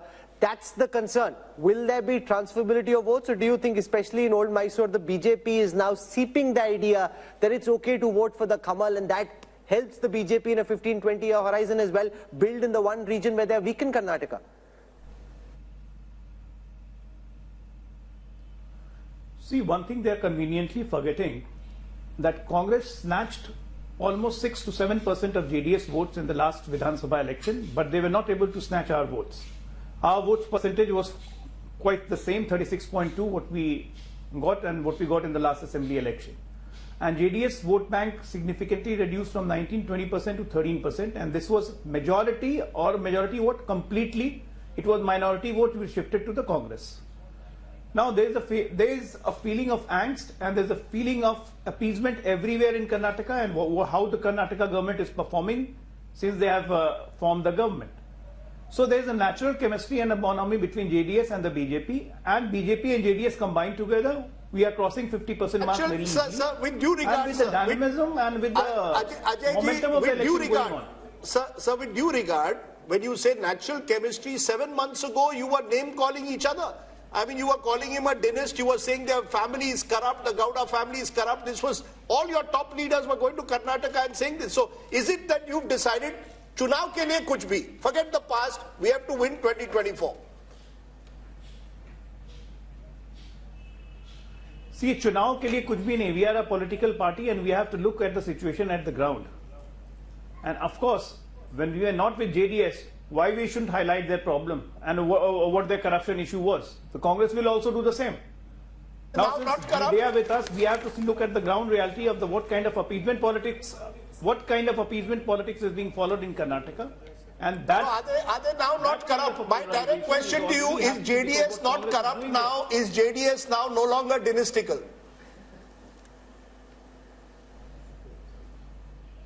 Well, it is dynastical. As far as corruption the matter goes, it's all in the court. If they are convicted, they are corrupt. And JDS is dynastical, there is no doubt about it. We are having a strategic alliance with them. They are not merging into BJP. Yes, yes. Rashid Kidwai, you wanted to make a point. I think, Rajdeep, if Yashwant Deshmukh's figure come true in Karnataka, this would really reflect mood of the nation. Here is a government which is a proven track record, performing well. The Congress party is there on the ground. It's not a lazy party, at least in Karnataka. And in spite of that, if they lose badly, that will tell you a mood of the nation, a pro-Modi wave. Second thing is, it will also create a huge political upheaval. You remember, there was a lot of rivalry going on between Siddaramaiah, Chief Minister, and DK Shivakumar. And this will, become a big issue. So are you saying the possibility of that government either falling as it did after 2019, or are you saying there could be a change in Chief Minister if these numbers hold? All kind of possibilities are there. If this happens, then I don't see future for Siddaramaiah government there. Okay. From Karnataka, let's come to Telangana. I'm just trying to keep it moving so we're able to give enough time, because otherwise we have very irate viewers in a particular state that this is how important our state is and you didn't give us enough time. So let's just try and keep it moving. Let's come to Telangana. We look at the vote share numbers for Telangana first and then the seat share numbers. So in Telangana, the BJP thinks they will be able to gain ground. They had 4 seats the last time. So when we look at the seat share for the BJP in Telangana, our poll is predicting 21%, just marginally up, 1% up from the last time. The big jump here is for the Congress, which was at 30% last time, this time at 41%, whereas the BRS and the other parties, which includes OVC, coming down to 38 from 50% the last time. So the big change really is the bump in the fortunes of the Congress and the decline in the fortunes of the BRS. How does this translate into seats? The only sliver of hope that we're seeing of all the numbers that we've put out so far in the Mood of the Nation opinion poll are actually coming from the 17 seats of Telangana, where the Congress's tally is expected to go up from 3 potentially to 10. That's up 7 from the last time. The BJP was at 4, could come down to 3. That's down 1. The BRS was at 9, could come down to 3. That's down 6. The AIMM stays where it was the last time. So OVC wins his seat. 3 to 10. Now, from what I know, Amit Shah and the BJP big guns will be figuring out some way कि इनको ये 10 नहीं देनी है, इनको कुछ नहीं देना है भाई. You know, Rahul, the fact is honeymoons do exist. You know, I know that we are in a world where even living relationships are now looked at with a question mark, but a honeymoon is still fine. In the poll, the honeymoon is on. Whether it will be on in May or not, we don't know. This is the one state where at the moment, Yashwant's poll seems to suggest that the honeymoon is on. They just won an election, 2 months ago?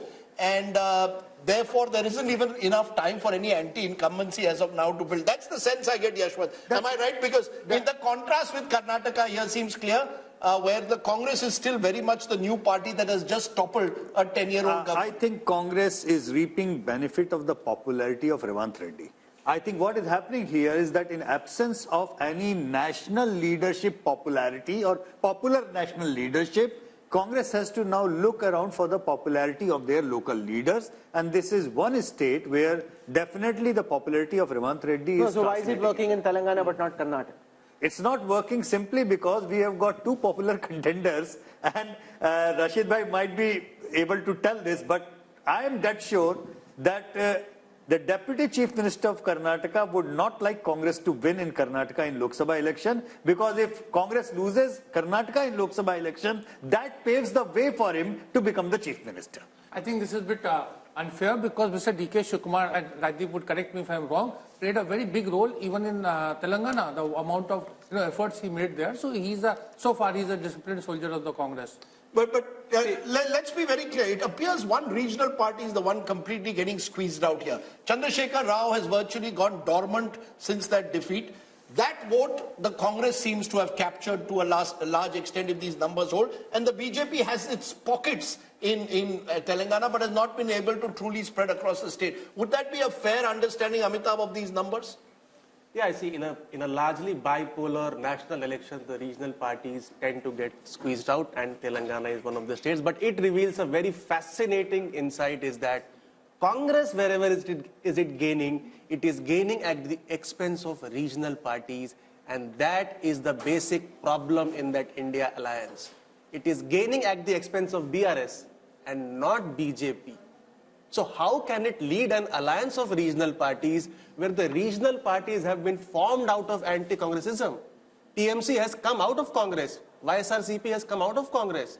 SP has largely done anti-Congress politics. But it also shows there is no substitute for hard work on the ground, Rahul Verma. The fact is the Congress in Telangana genuinely made an effort in the last 1 year or 18 months. 6 months. Yeah, I mean 6 months. After the Karnataka but to be fair, after Karnataka they got momentum, Rahul. But there was a sense that the Congress in Telangana was slowly, at least, they were there on the ground. They were more visible after Karnataka, no doubt about that, Rahul. But I think, would it be right to say that there is a lesson there? You work hard on the ground, you throw up a leader like Revant Reddy who's able to connect, and maybe, just maybe, who knows where the future is?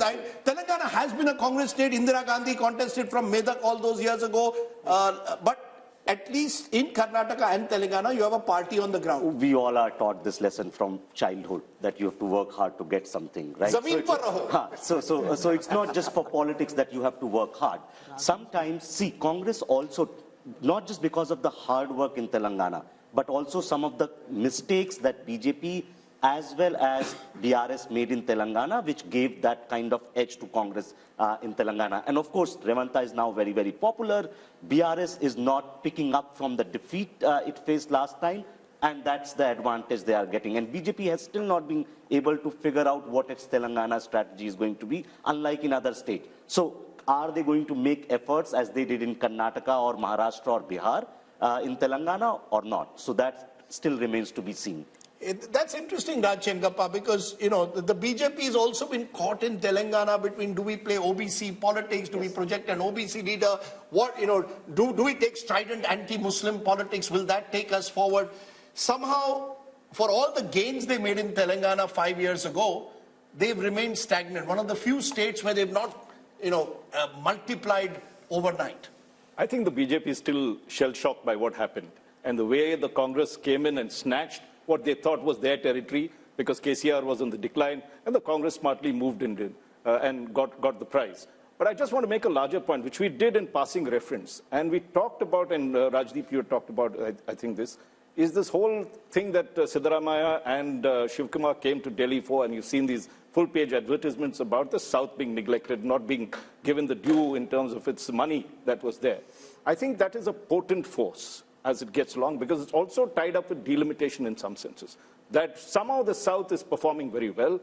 Telangana is one of the states. Karnataka we talked about, and yet, you know, so this kind of thing can begin to erode on the Modi wave factor. No, so it is an idea.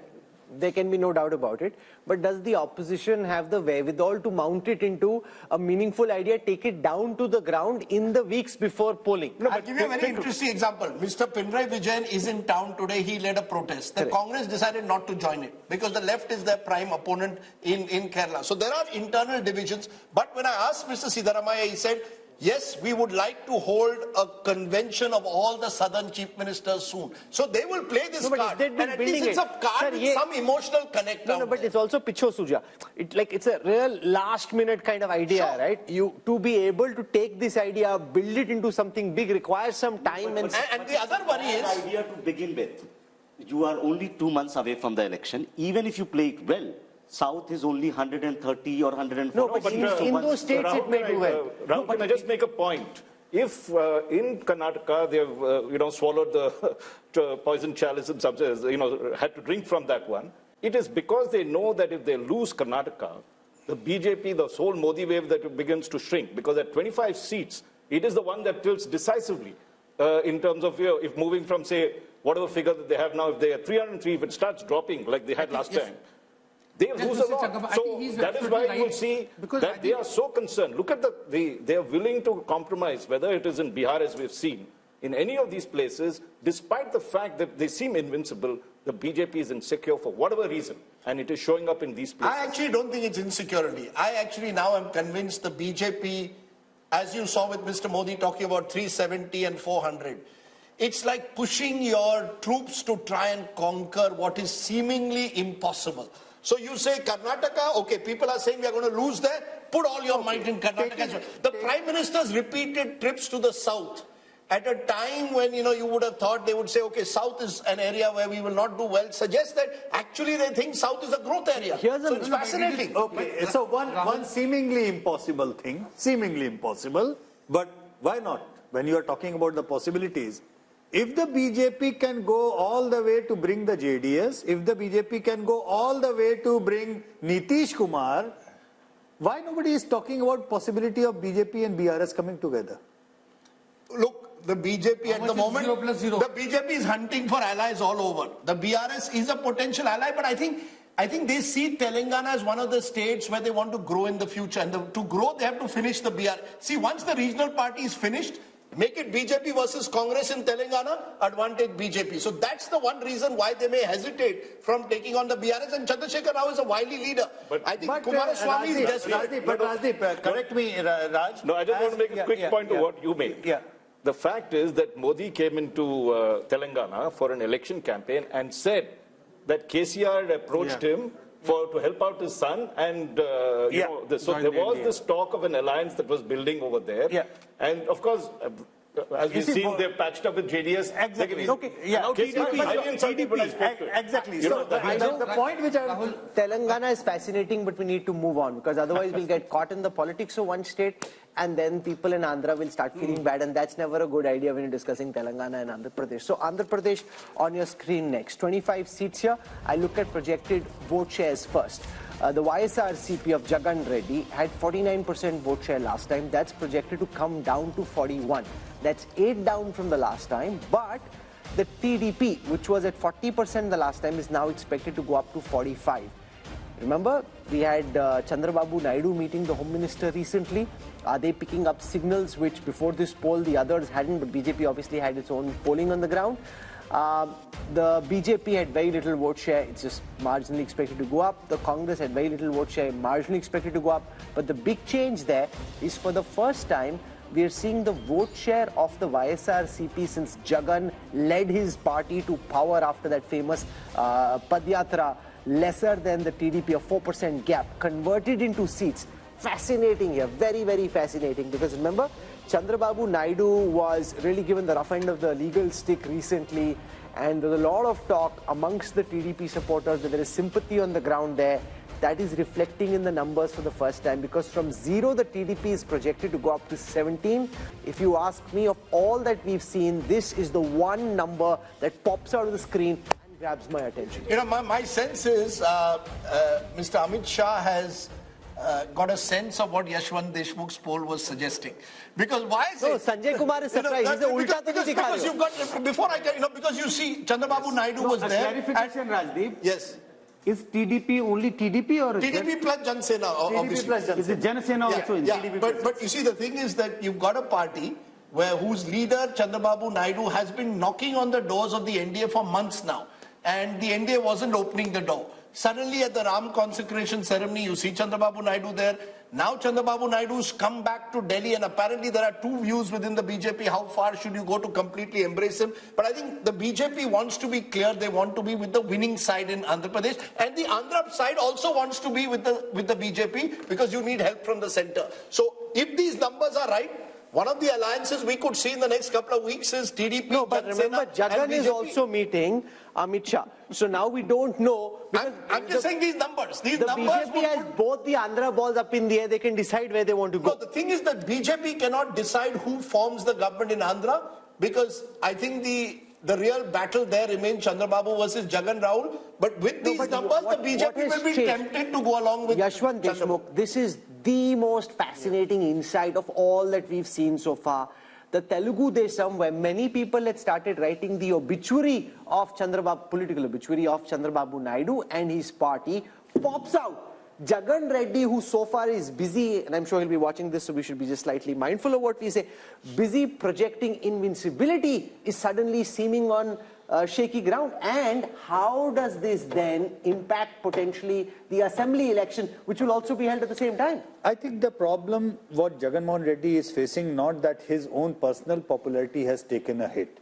I think the problem is there is a huge number of non-performing MLAs and MPs. The anti-incumbency at the micro level. In your view, is the assembly mood also the same? Yeah, I mean that's what is happening right now. You're sure about that? Unless he changes no, big because you don't know for sure, because this is a Lok Sabha poll. Yeah, that's what I'm saying. But do you think it indicates assembly mood also? I'm getting the indication of that same as well. Unless he changes huge number of sitting MLAs, chops the tickets and gives fresh faces, he has a problem even in the assembly. What's gone wrong for him? You met him recently. What could have suddenly gone wrong? Because this was not the situation in the last MOTN. So it's obviously changed just in the last 6 months. Look, the fact is, Andhra polls have always been closely competitive. Even when Jagan lost in 2014, it was a very wafer-thin margin, especially in terms of votes. So both sides have strong vote bases of their own.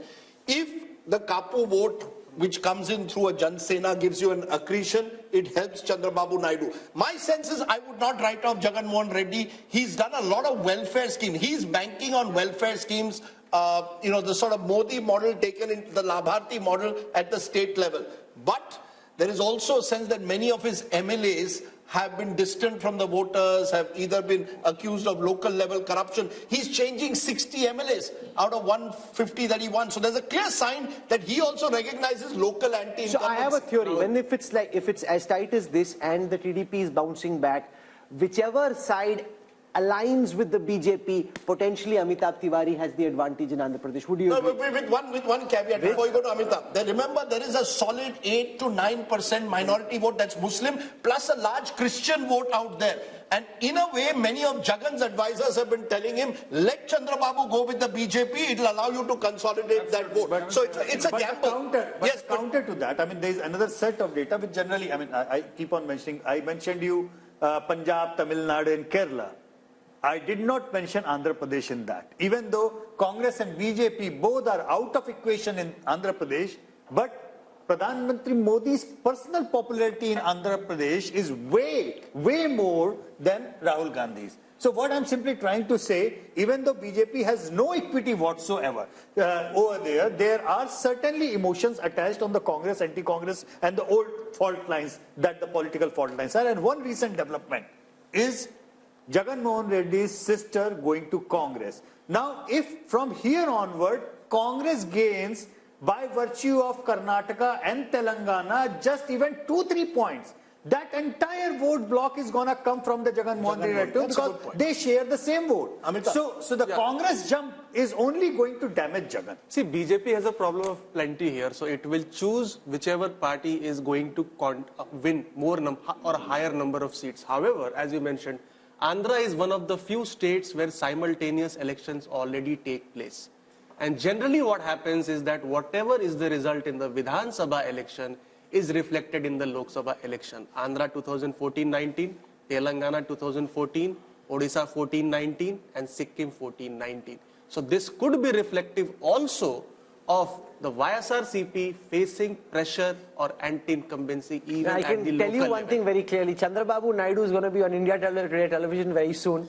The TDP already picking up these numbers. They are flying with them. This, frankly, Rahul Verma, is the first piece of good news they've had for a party. And I think this is where legal overreach always is double-edged. You think you're killing your enemy, it can potentially create sympathy and can help your opponents bounce back. Again, something you should know, right? Anyone who is in politics knows this. But then politicians also are humans. They have egos, they have anger, right? And they, in their overreach, try to do something which may backfire. So we don't know whether the TDP's gain are actually coming because of that legal overreach. This might also be happening because Congress might be gaining certain votes, which is coming from Jagan's party. And no, but that's overhyped. From 1, if they're going to 3, that's only 2% up. You can say it's 2%, but the Jagan Reddy is losing 8% vote share. Only 2% the Congress has got extra from the last time. So remember, Jagan Reddy's graph at this moment is very clearly coming down. That's what this data represents. There's no running away from it.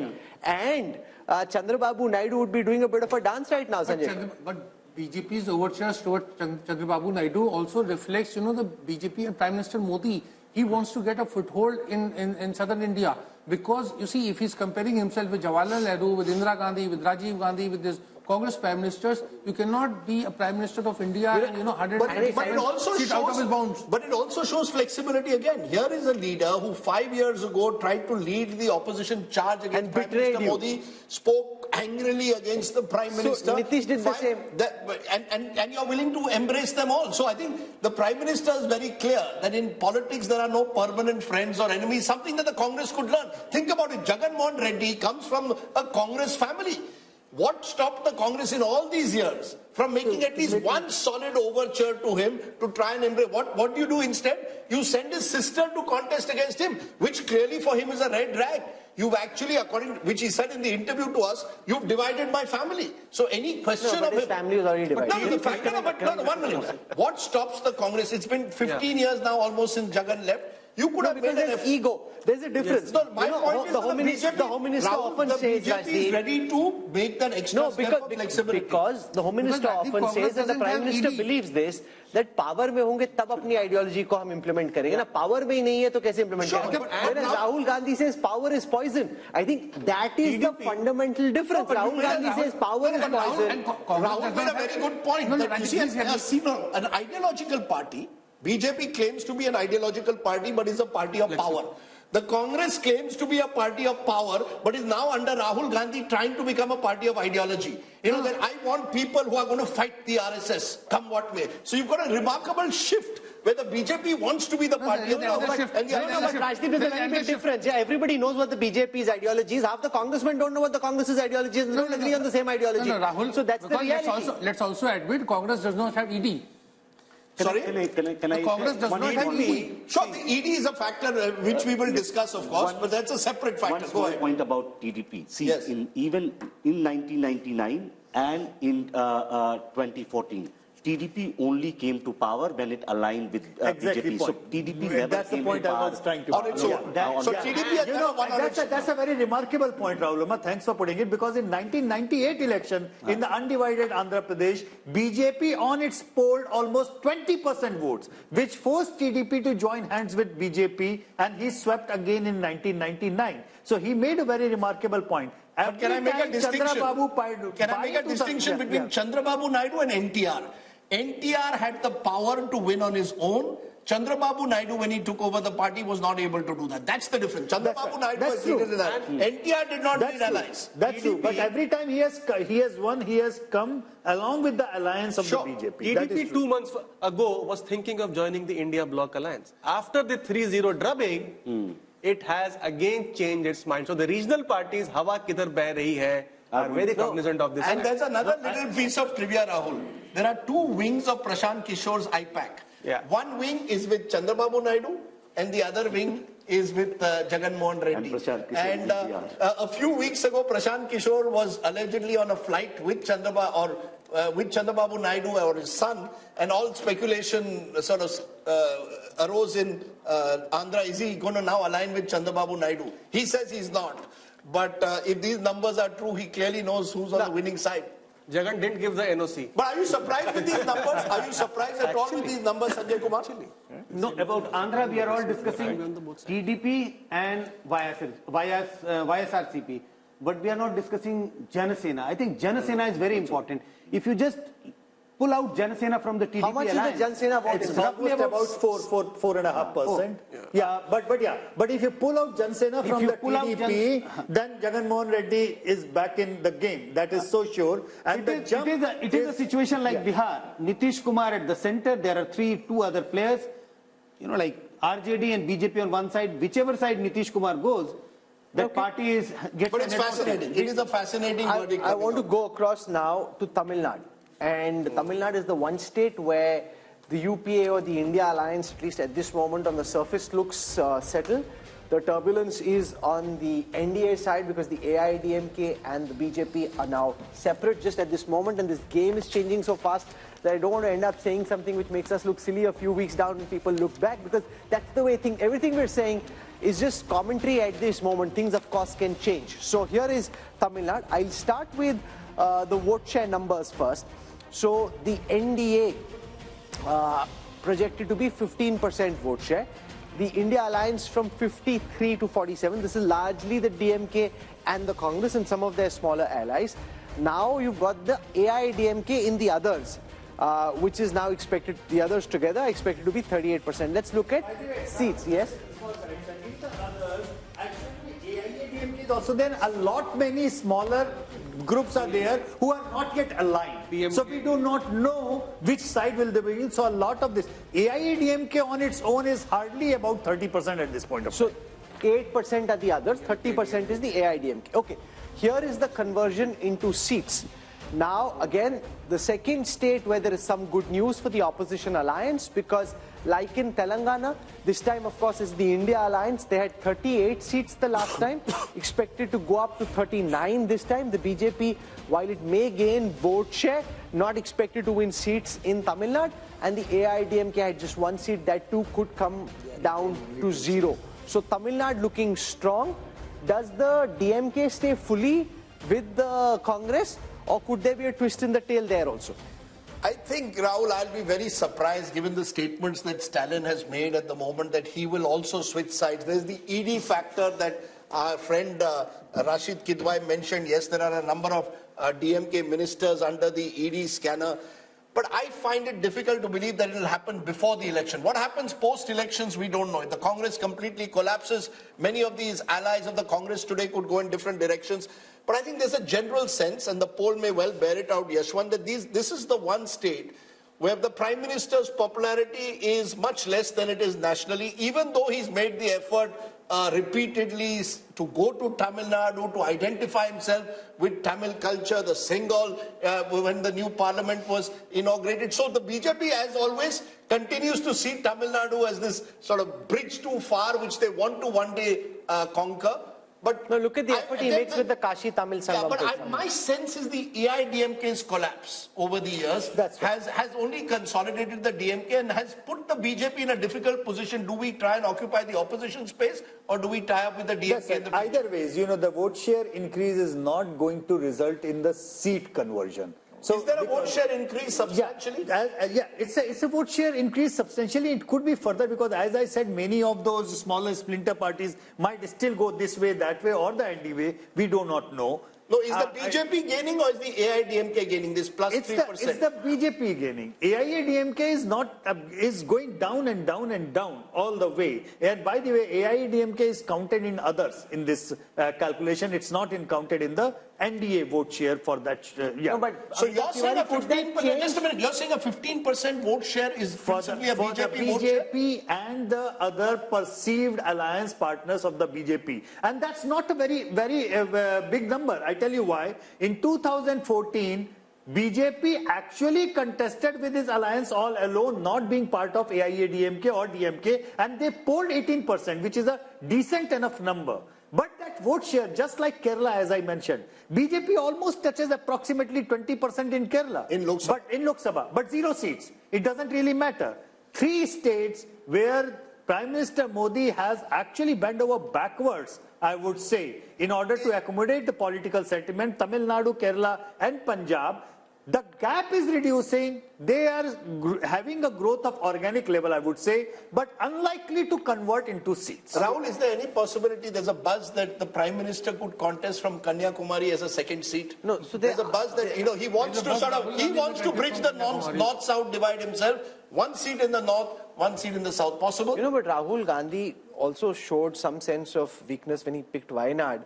The Prime Minister may not wish to go only for the reason that if this north-south divide picks up and for some reason they end up on a shaky ground, you don't want to expose the man who's supposed to be invincible to any form of threat. Therefore, will they take that risk? No, they will go all out to shore up their fortunes in Tamil Nadu. Remember, the BJP is the only party at this moment which has a 20-30 year horizon on things. When I speak to top BJP leaders about, say, the strategy for Tamil Nadu, or say, why don't you just patch up with the AIDMK at this moment, it might make it easier. They're saying, we want to end Dravidian politics. Not just about coming to power at this moment, it's also about a larger political, social, ideological fight where we want to integrate the country. I mean, at least they're talking that language and then pushing in that direction. Right. Oh, now, like the Chinese have a 20-30 year horizon, the Congress doesn't even know what they're doing tomorrow. Raj, where do you therefore see the DMK being? If these numbers hold, the DMK will presumably be, if not the second largest party, certainly the third largest party once again. Does the DMK remain where it is with all the ED pressures that we speak about? Other allies are slowly drifting away from the India alliance? Or is there, you believe, a chemistry with Rahul Gandhi and the Congress that Stalin intends to cement? I think you have to look at what he gains. If it's only the ED that is putting pressure and how deep that pressure is, one has to look at. But funding, but fundamentally, Tamil Nadu doesn't believe in this one nation, one party, one nation, one language. So there's been that protest going on from the 60s. The more the BJP tries to emphasize all these things, and let's not forget, Prime Minister Modi had, as part of the temple run, went right down to Tamil Nadu and did 2 temples out there to assure them that, look, we care as much not just of the Ram Mandir, but all your tradition and culture. So at the moment, I don't find the reason why Stalin should be switching unless there's some inside information. No, also given the comments that Udaynidhi Stalin has made about Sanatan Dharma, I presume the BJP can't be then seem to be embracing them right away. Yeah, and the Tamil culture and the fact that anti-Brahmanism had ruled for, and continues to in many senses, it's going to be difficult for the BJP. It'll get this 10-15%. Mr. Modi's popularity is there, and we need to see that. Okay, let's turn then to the final state in our southern sojourn, which is the lovely state of Kerala that often marches to its own beat. Take a look first at vote share. If elections are held in 2024, what happens in Kerala is the UDF, that's the Congress-led front, 46% vote share, LDF 32%, 14% back, NDA 17, others 5. How is this translating into seats? Well, it's virtually a repeat of 2019. Once again, a clear sweep for the Congress-led UDF. The best news for the Congress so far, apart from Telangana, is coming from Kerala. 18 to the UDF, just 2 to the LDF. But remember, both are part of the India alliance. So no, but it's a big change from 2020, Yashwant Deshmukh, where you had the LDF come back to power. Now you've got, for some reason, very clearly in a Lok Sabha context, anti-incumbency against the left and very strong pro-incumbency against the Congress. And if Kerala was India, Rahul Gandhi would be Prime Minister. Absolutely. If Kerala was India, Rahul Gandhi would have been not only the Prime Minister, he would have been a Prime Minister with Rajiv Gandhi kind of majority. But having said that, I think 2019 numbers also came after a victory of left front in the assembly elections. And so that way, Kerala is a very much split vote. Because they are voting for assembly level separately and Lok Sabha level. No, but what explains that vote, Rajdeep? You know, it's very interesting. A few days ago, Kerala left leader told me, why does Rahul Gandhi have to contest from Wayanad? Can't he choose any other part of the country? We are his staunch allies in the India alliance and he's coming to take us on in Wayanad. So I think there again, people... He looks like a strong force in Kerala. No, so therefore, you see, the Congress is seen as a national party in Kerala. The left is seen as the regional party of Kerala. Mr. Vijayan is seen as the prominent chief, the #1 neta of Kerala. There may be anti-incumbency brewing against him also after 8 years in power. But I think the main reason is the belief that the Kerala voter sees the Congress as a national alternative to the BJP. GVL Narasimha Rao is now with us. GVL, the BJP was trying very hard on its own through the RSS to win something in Kerala. Yashwant's data suggests it's a bridge too far for this election. No, I think we are very confident of winning some seats. I will not say we'll be a big force in this election because Kerala doesn't, election to election, the swing is not more than 2% or 3%. Kerala is a state that moves very slowly. But certainly in this election, we are confident of winning. And what about Andhra Pradesh, where the Home Minister and Naddaji met both with Chandrababu Naidu, also meeting with Jagan Reddy? What's cooking there? I think these are political meetings that happen during election time. But certainly, no, I think you won't, until anything is final, I think you will not know. So you're flirting with both parties essentially? No, we have got support from both the parties as far as parliamentary strength is concerned. But as far as elections are concerned... But Naidu betrayed you. Would you take him back? I think these are decisions that party will take at the highest level. You come from the state, it's your patch. No, but these are political calls. That makes it even more difficult for him to commit because it's his own patch. Rahul and Rajdeep, you see, there are no emotional decisions here. Political decisions are always based on wisdom, political wisdom and political sagacity. Because you accused me, you made some comment against me, or you called me names in a rally, therefore I will not tie with you. That's college level politics. We are. Can I just take it around this table though to ask that since we spoke of college level politics and Kerala's strong student movement, how many people on this table believe that Rahul Gandhi made the right decision by choosing Wayanad, or was it escapism? Did Rahul Gandhi escape from the reality of trying to rebuild and revive his party in UP by going to Kerala? Is that a mistake? Or is this a pragmatic decision to stay on in the Lok Sabha? Who wants to go? I think it was a pragmatic decision, and Rahul is very comfortable. If you see his, even Bharat Jodo Yatra in Kerala, whatever he was doing, talking, indulging in all kind of activities and all, he was very comfortable. He was what he is. So but you can't win India by becoming the Prime Minister of Kerala. To take off from what was just said, that you've got to, instead of investing in rebuilding